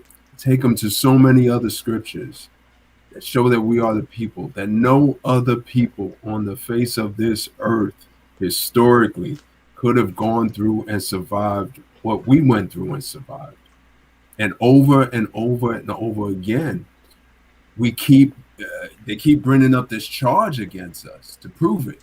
And they nitpick at that, and they nitpick at this, and they say, hey, wait a minute, a question that one of the brothers in the chat just had that we started talking about the generations. Well, it's kind of over and over and over again. But the thing that never, ever comes up is, have the people, the Ish people who are over there in Israel now, have them prove it. Have them prove that they're the people. Ask them to prove it. And you know what? I think all of us will say, I don't want to speak for anybody, but everybody on this panel will say, hey, if they can prove biblically that they are the people, we'll shut it down. If they could prove it biblically, we'll shut it down. Mm-hmm. Let them prove it. Ask them to prove it. We've been proving this for a while now. Mm-hmm. That's what I was saying, because all these different forums that want to come up against it, and I'm gonna fly. It's Christian forums coming up against us. You've had brothers bringing DNA, historical evidence, in whatever they ask for. Brothers have brung that type of information, And I'm like, okay, so when you gonna sit these other people down and put their feet to the fire and ask them to prove? You know, when it, as a matter of fact, not only that, have both of us. If you have an Israelite fully versed in the information, and have it ish or a few fully versed in the information, and sit both of them down together and ask them why they believe. Well, a lot of this has to do with who had the records, who got to interpret the records. Because if you take a book, if you take War and Peace, example, and you say, okay, I'm going to take War and Peace, and I'm going to change the people in War and Peace to Africans and to Asians. And the book is going to now represent Africans and Asians. And then we're going to mythologicalize War and Peace to make the lead characters, instead of looking like Charleston Heston, they can look like Hal, Eric, Cornel, and Banya. So if you have things like that taking place, then it's no wonder that you can get into the predicament that you're in. It's actually kind of easy. And so to even go into the argument now in 2021 of who the people of the book are, and that's why we don't argue that particular point, because it's a pointless argument. You're always going to have to jump through extra hoops. You're always going to have something to prove to someone. After you prove these 10 things, and you're at the start line, and you get ready to run it in, and they're going to throw a flag and say, oh, 20-yard penalty, because now you got to prove this. Okay, now we at the 20, and then they're going to throw another flag. Oh, now you got to prove that. So they're going to keep moving the goalposts, so they're going to keep penalizing you, moving you back, and they're never going to accept the fact who you are. Not to mention that we have the more sure word of prophecy. There's not a prophecy that the people who went through transatlantics don't feel. And the fews don't fulfill any of that. Ask a few, hey, Mr. Few or Mrs. Few, when did you guys go through slavery for 400 years? Not to mention that he said that you would discontinue from your heritage. The few said that they can trace themselves back to the Kohanim, right? So if you discontinue from your heritage, how can you trace your lineage back? And here's another question, right? What happened in 70 A.D. when they sacked Jerusalem? They took all the records. So what are you doing with the records if you the people? You got the you got the stolen goods on you, claiming that you the people that you stole it from. See what I'm saying? But even all of that goes back to Christianity too. In the quote unquote church fathers that were anti-Shemitic. You know? Mm.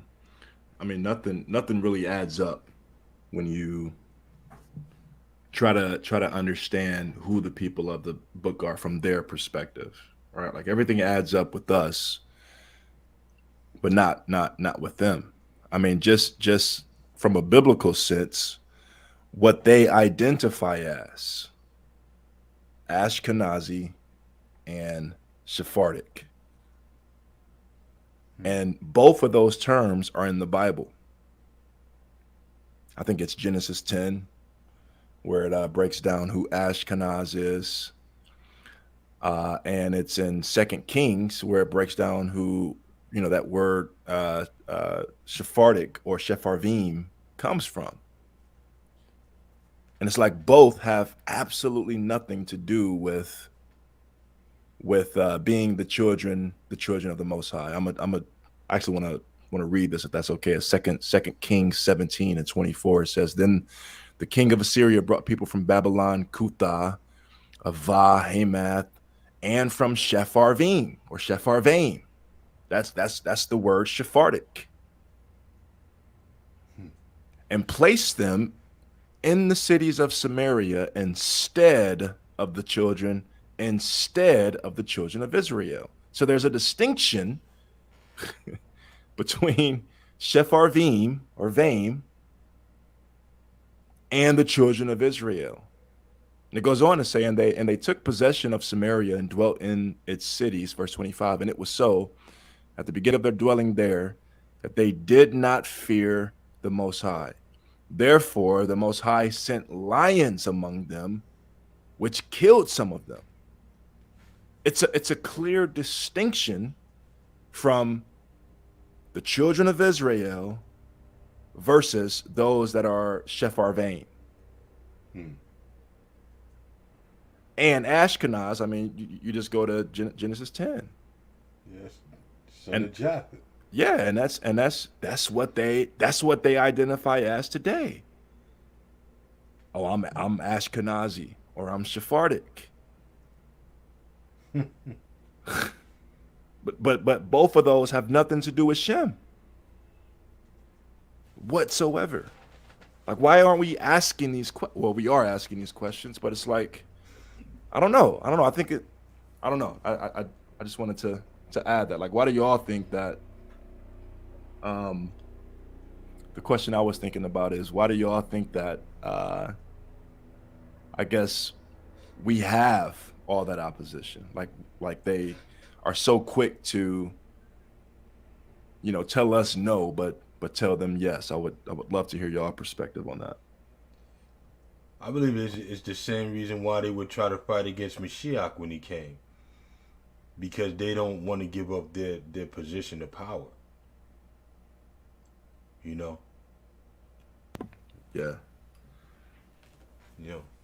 You read, we know the outcome. Who in their right mind would try to fight against Mashiach?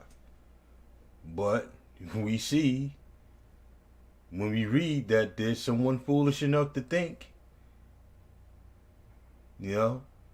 So this would have to be someone that would be faced with all kinds of truths, but still be in denial. God. It's interesting though. I kind of lost my train of thought here because I wanted to ask you something, but so I can gain my train of thought. Does any other brother have anything they want to say on that? Yeah, I think it just has a lot to do with the last 400 years, right? That we were under the curse. I mean, this Sephardic thing, this Ashkenazi thing, it's always been there in the word, right? I'm sure the Ish people know it's there. I'm sure they know it's apparent that they're not from the line of Israelites. But they've always been able to use those phrases, Ashkenazi and Sephardic, to describe themselves as Jews. And we're a byword, right? This is part of the curse, right? We're a byword. We've been cursed for 400 years. So something that's plain as day in the scripture, right in our face, and nobody's questioning it. But once we wake up, and once we say we are Israel, and once we start to prove it and prove that they are not, that's when all the questions come up about us. And it's just, just to answer a bit of your question, Brother Cornel, I think it has a lot to do with the curse. The most obvious thing in the world, right in front of our face, and no one's even talking about it. Yeah, that's true. That's true. There was one comment, and I know you wanted to move on, brother Banya, but there was one comment I saw where somebody said, "Look at what they're celebrating." I mean, that's that's exactly right. And the Most High says specifically in Ezekiel that that wouldn't be happening in that land at all. But yet that's what they're doing. It's Ezekiel 11:16, as a matter of fact, 16 through 19. He said all abomination would be taken away. but yet that's what they're celebrating over there in that land. I think really also when we look at why Christianity and a lot of Christians oppose it, it's the same way, how America is beholden to Israel. And then I speak on the state of Israel. Like they no matter what they do, this country is gonna back them.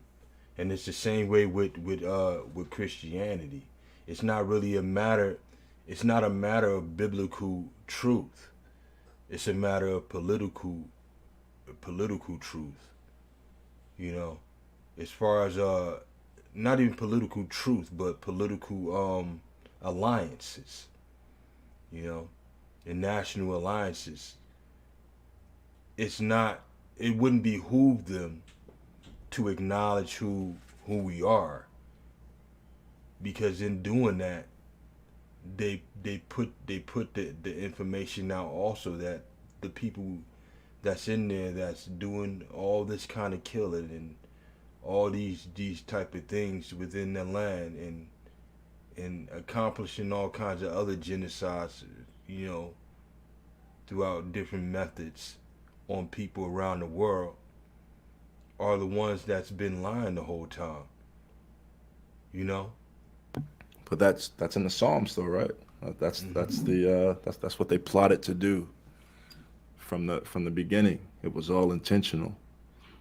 And I haven't had a chance to look at all y'all videos, but so maybe you have already spoken about this, but I wonder if there's someone out there who was able to capture that prophecy in Psalms where it talks about how they're gonna, how they intentionally stole our identity.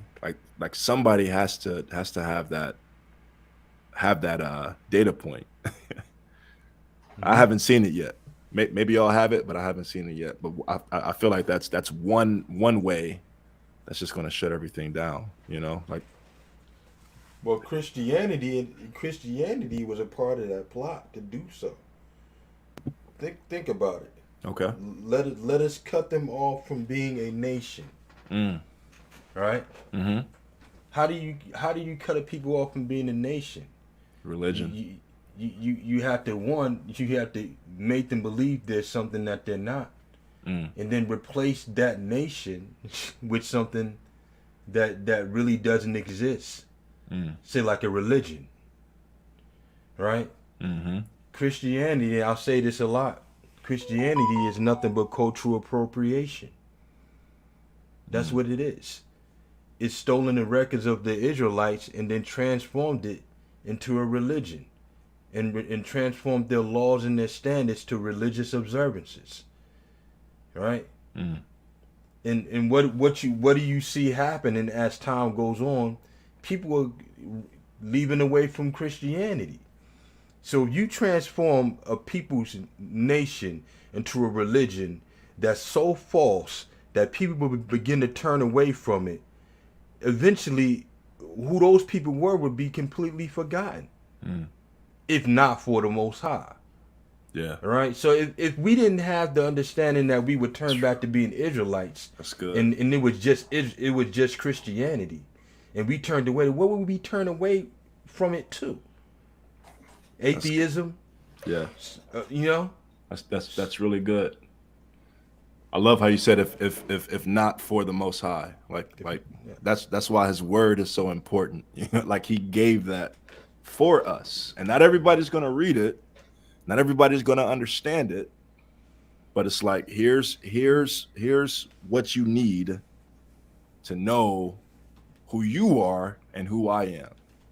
Right? I've left this as a marker. When you think about that transition of I guess Catholic papacy from apostolic Hebrews. Like, how did that happen? And that's, I I need to do my research on that. But I think it's in that time period where you see the apostolic church is strong in the book of Acts. Right? They had the headquarters, Antioch. That's where they were going. That's where Paul went back to receive his instruction, and then he would be shipped out. But at some point, it shifted from that. You got these Hebrews who were running the church to now Rome and the Pope, and now you see all these popes that are in succession over time. And so something happened, man, during that time that applies, because the Most High tells us everything that applies to that Psalms verse. I think that where the identity was shifted, right? Because after that you see the Renaissance period, right? And just all these things that has hidden. And then race wasn't always this social construct. It was invented, and I look forward to watching that. Whoever brings that out. I have a question. I'm sorry, bro. Go ahead, and then I'll ask my question. Go ahead. Sorry. I was gonna say we're definitely working on some things that's gonna bring that to the forefront. But you can go ahead, brother Cleo. I was just going to ask, and we don't have to answer it now. We can wait till Wednesday to answer this question. But why is it that the slave owners did not allow you to not only read, but they specifically originally did not want you to read the Bible? And why were they so vehement against that? Why did they create a slave Bible?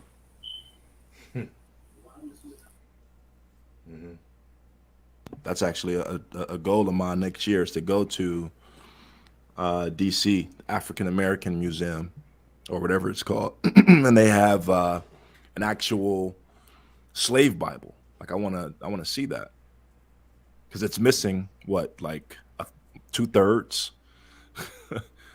2/3 of the books. There's 66, so what? It's probably like, I don't know, 20 something books in there. It's already bad enough they condensed the actual authorized King James version. So during slavery they did more condensing than that.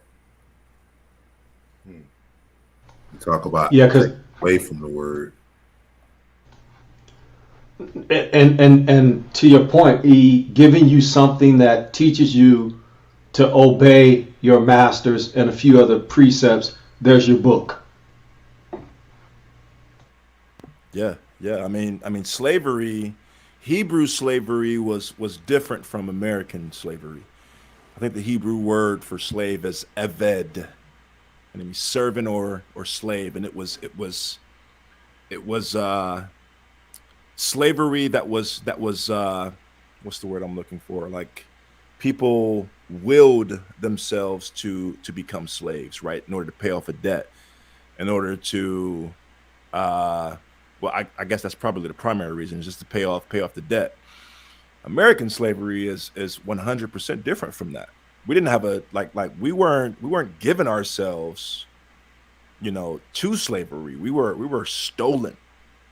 We were taken from slavery. There's a book that I read, or a few pages. I didn't read it in its entirety. It's one of the most in-depth books on the transatlantic slave trade, and it's titled "The Atlas of the Transatlantic Slave Trade." As a matter of fact, Yale references it, and it talks about how both the African and those they were selling to were selling these slaves, but how they were both outsiders. They were both outsiders, or how those they were selling were outsiders. In other words, Africans didn't see the people that they were selling as slaves or as Africans, yeah, and the people that were buying them didn't see them. Yeah, that's because they felt like those people that they were selling were just some people that migrated and encroached on their land. Exactly. You know, Yep. so then they didn't have any problem selling them, and they seen a clear distinction between those people and themselves. But Exactly. I wanted to say that, you know, even the results of what we see today is what was happening in Psalms 83, and these things have been centuries in the making, from the Hellenization of our people to the creation of Christianity. Right now, I said it was appropriation, Mm-hmm. but it's the way they do it is they spiritualize being an Israelite. And Mm-hmm. what that does is, if anybody can be an Israelite, that dissolves Israel as being a nation. Con. You know, because when you're Con. talking about a nation, you're talking about a heritage. You're talking about a people with the same continent, language, and same bloodline. You know, and all these different things, a land, all these things that go along with being a nation.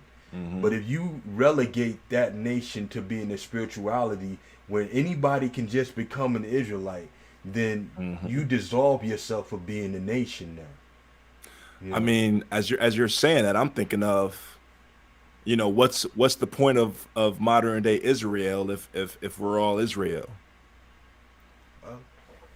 But that's the thing, when you go back and you ask people that, Right. you don't really get any answer. Well, you coming at me about being the Israelite, but you're saying there's no value in this, and there's people who got a land based off of them, Right. saying that they are this. People who Exactly. got a protected status, Yep.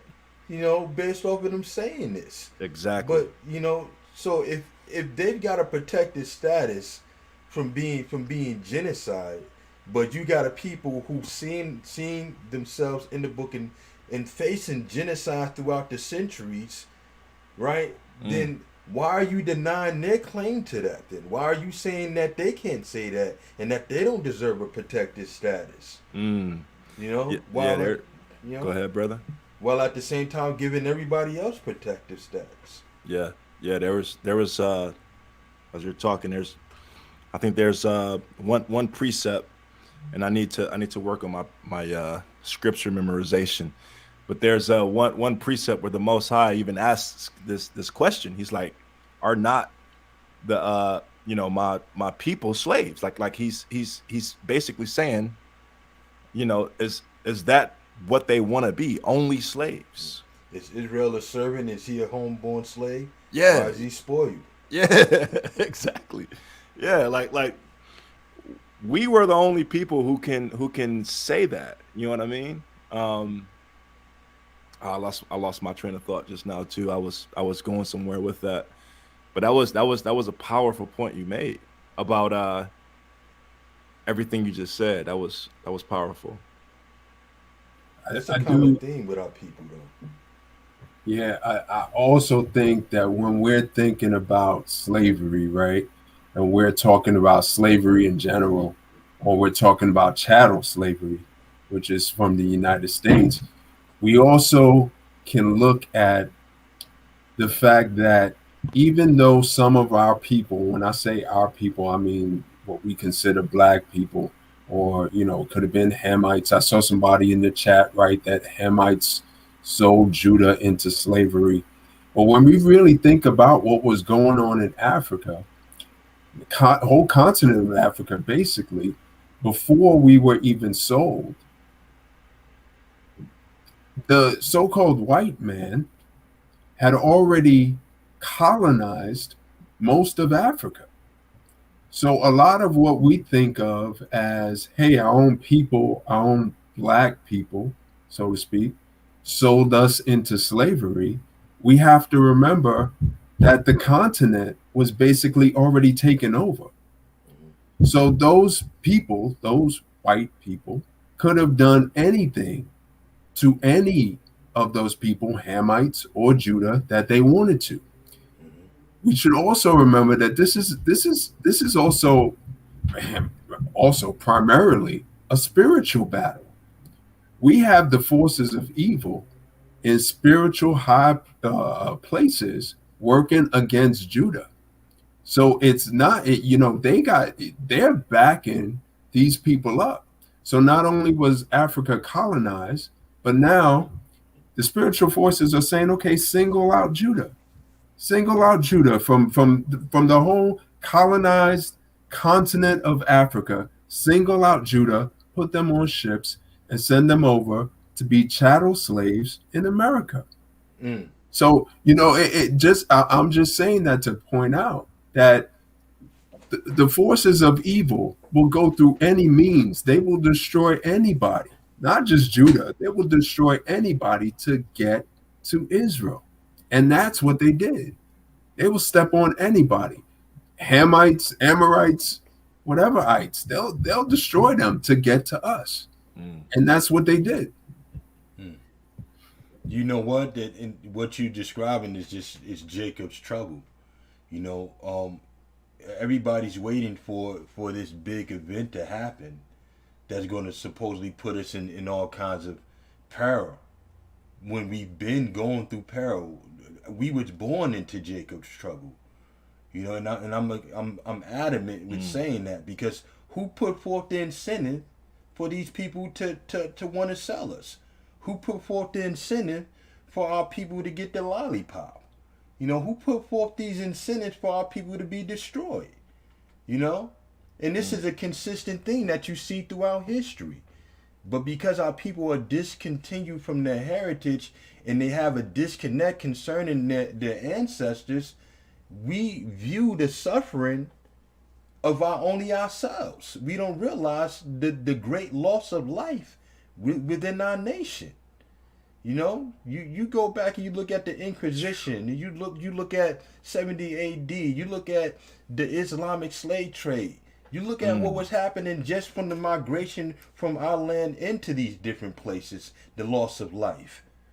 You look at the abortion rate, you look at the mass incarceration, slave Atlantic look at all these things. Yeah, the slave Atlantic slave trade.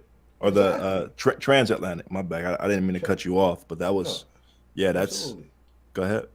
Absolutely, but these are all signs of Jacob's trouble.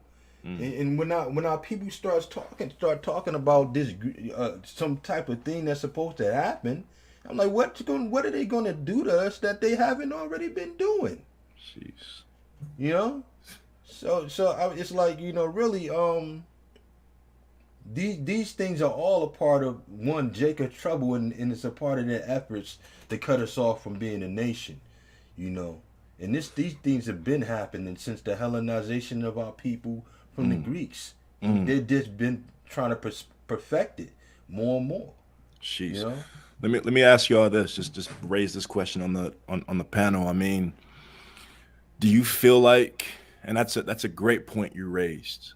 Great point you raised. Regarding how we just haven't, at least how I interpret it, how we haven't acknowledged just the atrocity that has taken place within our own nation. Do y'all think that acknowledging it would bring us closer, or would bring us together as a nation? And let me just expound on that, because when you hear of other nations, and I'm thinking about one specific, I'm sure y'all all know what I'm talking about. Whenever you start talking about the atrocities that have taken place within that nation, all hell breaks loose, right? Like Nick Cannon, you start talking about that, you lose your show, you know what I mean? You lose your source of income. You just cannot talk about it. And in order to bring it back, or in order to not get canceled, because we live in a cancel culture now, whatever that means, I have to, and not me specifically, but just saying, on behalf of what took place, I have to, sit down with a representative of that entire nation. I mean, that was ridiculous. This brother, Nick Cannon, is speaking with one man for all the people apologizing about his statements. Anyway, do y'all think that we have to begin to take that approach, like acknowledging what you were saying, Brother Banya, like our just the stuff that has taken place to us, because by far we have been the most suffered people in the entire world. Well, I'll say this much, and this is one of the things that's really it's frustrating, and it can get a bit disheartening if you don't have faith in the Most High and don't believe what the book is, what's written in the book, right? All these different nations are complacent in one single thing. It's that they want to see us destroyed. They're complacent in one single thing, that they do not want to see us restored, right? Now, these nations got different agendas. They got different thought processes, but they come together in agreement to do that. But we have something that would strengthen us, and that's that we all suffer together. We all suffering, right? Whether you a so-called black man that's a Christian, whether you understand you're an Israelite, or whatever religion you in, we all have that in common. And that alone should be the consensus for us to be able to bind and stand together. To understand that we're being put to the point that they're trying to make us not exist. All right. When they go out after us, they don't say these are Israelites, let's kill them. They don't say these are Christians, let's kill them. They say all of these people. They don't say, oh, just get the black Hebrew Israelites or just get the black Christian. They get all of y'all, right? So we have that in common, but yet our people are not able to come to that realization that it's better for us to come together and to band together so that we can build something and protect the future of our existence. You see what I'm saying? Mm-hmm. So yeah, I think that's one of the more important things. That's one of the most important things we have in common, that we suffering together. Mm. You know, because I can't look at my brother and see him suffering and then claim that I'm going through more than him, and vice versa. Mm. You know, but we don't look at that, and that's the problem. We'll look at, oh, you a black Hebrew Israelite. Mm. Oh, I'm Christianity. You know, I don't want to have nothing to do with them camps. Oh, I'm an Israelite, but I ain't a part of them camps.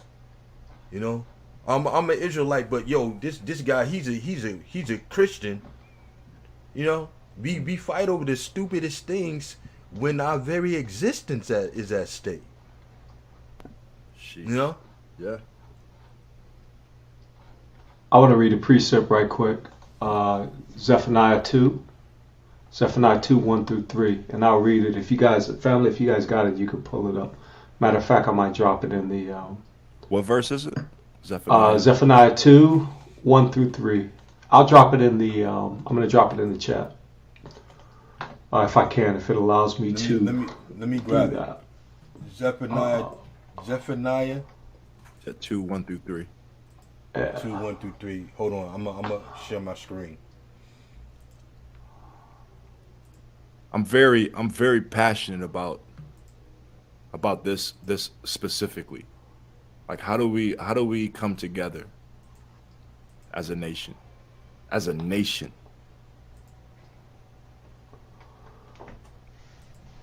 That's one of the toughest things, man. That's one of the things that we the brothers that salt of the earth been trying to figure out for the longest. If you get a chance, brother, we have a video out called "The Second Exodus: Message of Love." That video really the main focal point of that video is to try to answer that question. Okay. Of how. Check it out. Okay, so Zephaniah 2, verse 1, you have a edict come down from someone, and let's just read it. Gather yourselves together, yea, gather together, O nation not desired. So you have something or someone or some entity talking to our people, telling them to what? Gather yourselves together, right? Zephaniah 2 and 2. Before the decree, bring forth before the day pass as the chaff, before the fierce anger of the Elohim come upon you, before the day of the Elohim's anger come upon you. Zephaniah 2 and 3. Seek ye the Father, all ye meek of the earth, which have wrought his judgment. Seek righteousness, seek meekness. It may be ye shall be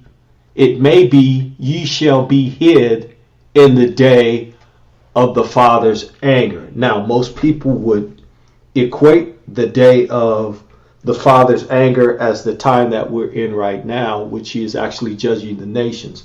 So I will say that if one wants to start building it, not building it, but coming together, I think that you have to do that on an individual mindset first.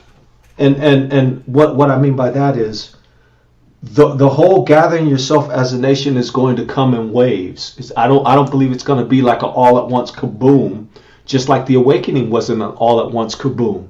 So you had brothers coming into the knowledge, and this is what I like to call Israelite 2.0, and some of us are Israelite 3.0. Israelite 1.0 is you understand that you're an Israelite.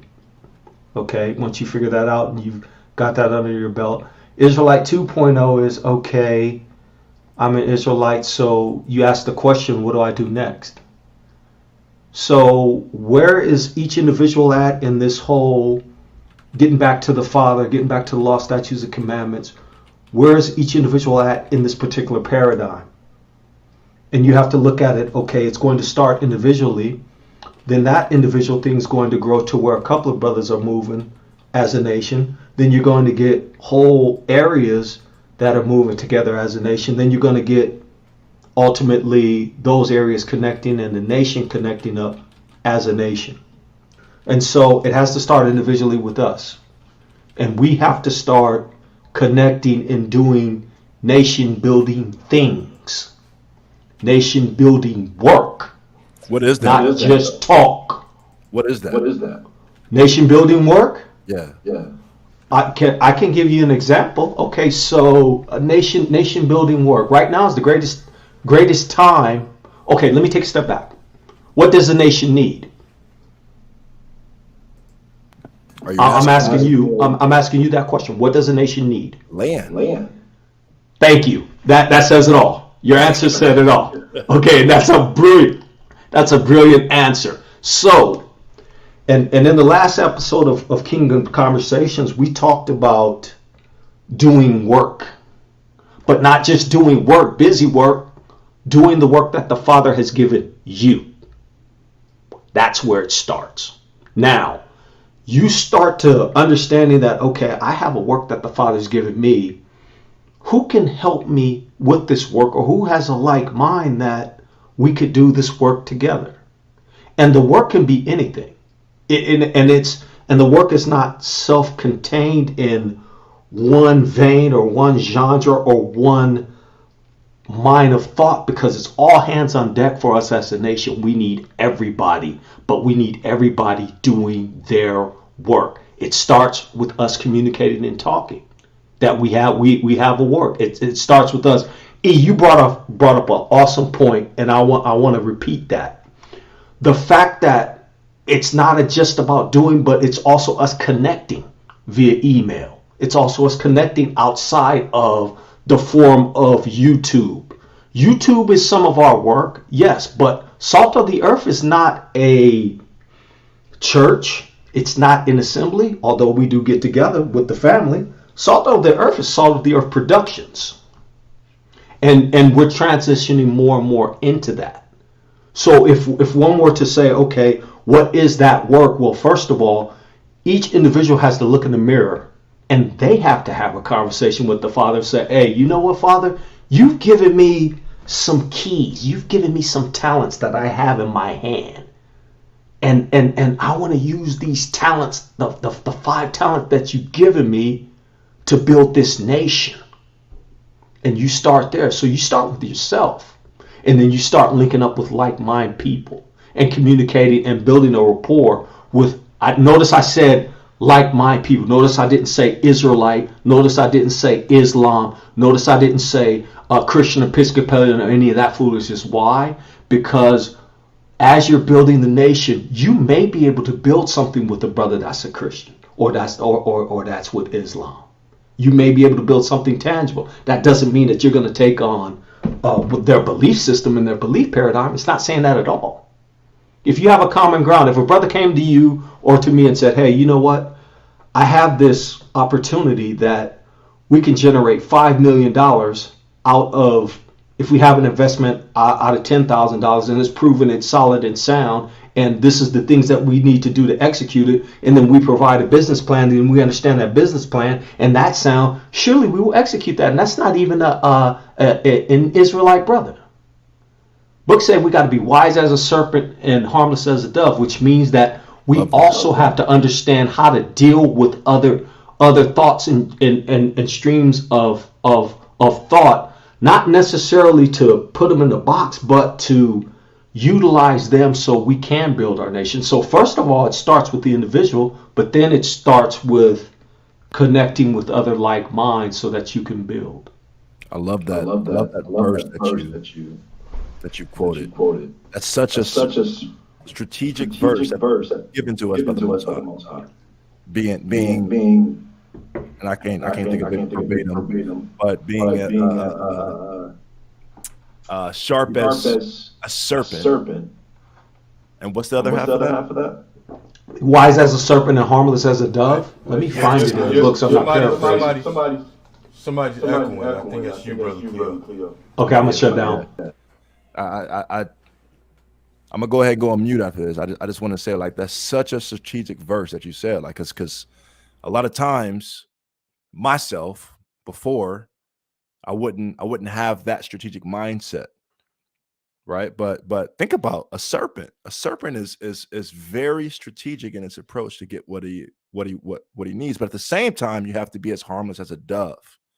And I think that's one of the most crucial verses in the entire scripture. I really do. It's so settled yet so crucial at the same time. So I love that you mentioned that. I just wanted to just compliment you, brother. Yeah, Brother Cleo, that was awesome. That was awesome. At the same time, I just know I do not want people to forget 2 Chronicles 7:14. This, verse right here. This to me, and this could be added on to what Brother Cleo just said, but if my people, which are called by my name, shall humble themselves and pray and seek my face and turn from their wicked ways, then I will hear from heaven and will forgive their sin and will heal their land. We got to start from there. Whether we do it on an individual basis, whether we do it in groups, however we do it, that has got to be the start, because there is no way to get around 2 Chronicles 7:14. There's just no way to get around it. We will stay in this place. We will be destroyed with the heathen if we do not adhere to 2 Chronicles 7:14 for our salvation. Let me ask y'all something. How realistic do y'all think it is that all of our people are gonna adhere to that? My belief is that those of us who are going to unite are going to unite, and I feel like a lot of our people are going to leave rebelliously. They're going to be angry.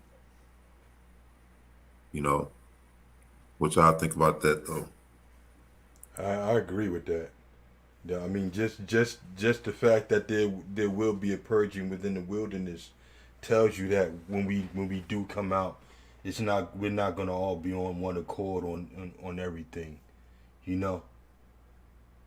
So that alone, the purging of the rebels in the wilderness, that alone tells you a few different things. It tells you this understanding of 2/3, not making it out. If then it begs the question of it said whosoever should call upon the name of the Lord shall be saved. You know, then that comes into question. How did you get saved out of your captivity if that wasn't you know if you came out just to be serving as an example of being wicked. You know, so no, I don't believe that we'll all be on one accord on everything. You know, so yeah, realistically speaking, we're not going to agree on everything. I think really the question is can we find a common ground that really supersedes everything else that we're going through to say okay, this is this one move right here, we should make this together. You know, to find common ground to do something like that. You know, and I think a lot of those type of things come actually by force. They come naturally. When, for instance, like let's say we're standing. There's two of us standing around, and you see a crowd of people run by you. Naturally, what you're gonna do is you're gonna run with them. You know, so that's just the way I see it. Unless you the three desperados, Hmm. you run into the crowd with your guns and your guitars. Hmm. So what we're gonna do is gonna get ready to shut down. I wanted to let everybody know the brother Cornel's information for his channel is in the description box. Um, I encourage everybody to go to his channel. The brother has a lot of good information that he's sharing. He's still growing his channel. Go to the brother's channel, like, subscribe, share his channel with your other brothers and sisters. Um, the brother Cornel, I'd like to tell you, you're always welcome here to come and share your thoughts. Look out for the brother Cleo Kingdom Conversations. He regularly drops links in there on Wednesdays at 6 o'clock, which would be 9 o'clock your time. He drops links in there all the time, so you can always come on there and share. Um, did you have anything that you wanted to say? Any other brothers before we shut down? I just want to say just again thank you for allowing me to come on the platform and just to build with our people. This is something that I had been specifically praying for after coming to the truth, and um, I didn't take it lightly. So I'm thankful for all of y'all that are on the platform, and I look forward to what's ahead. So thank you. Amen. It's definitely been a pleasure having you on, and we look forward to doing more of these things, more of these builds with you. And you know, these transactions of information are definitely invaluable. Something you can't put a price on it. So, you're definitely welcome to come back and share anytime. And you'll definitely be getting some more emails from us to come back on and share. And I would like if we kept in regular touch with each other so that we could bounce ideas and things off of each other and share information on a consistent basis. Did anybody else have anything they want to say? Yeah, I do right quick. First of all, thanks, Brother Cornell, for coming on and gracing us with your presence and wisdom and knowledge. Really appreciate when a brother is awoken to the truth. And I'm going to assume that you're younger than me. So I love seeing the young stars that know the book. And I love seeing them when they walk in it, not just knowing it. Because the book say faith coming by hearing and hearing by what? The word of the Most High. But I want to give a shout out to the chat. Man, the chat, y'all be blazing, setting whole universes and nations and what you call that? Constructs, paradigms, religions. Y'all be setting that stuff on fire. So Shout out to y'all. I really appreciate y'all. Y'all keep up the great work. I really do. And to the brothers on the panel, peace and blessings to y'all. How you become a regular on the channel, bro. Appreciate you, man. And you need Jesus, man. That's all I got to say about you. Get saved. Yeah, absolutely, man. I'm glad the brother Howes is around, man. Brother Eric definitely always great to have the brother around and building the Salt family, man. That's the Salt family right there, you know. And of course, Elder Cleo, you know, we're always looking for your guidance and support, you know. Now, I just want to say again, thank you, brothers, so much for allowing me to be on the panel. I always appreciate it. It's always a great loving time to speak with Israelite brothers. I know all the people in the chat. You guys know I love you.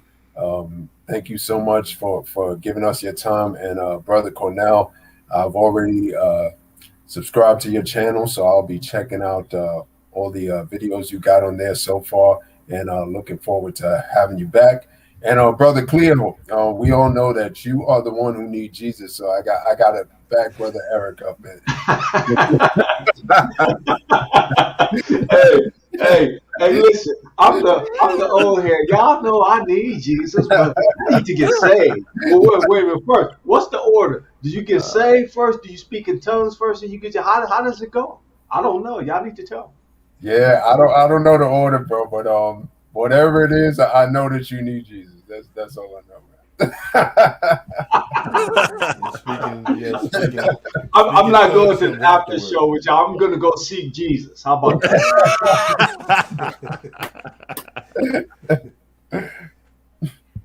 Zigzag man or Jesus? Which one is it?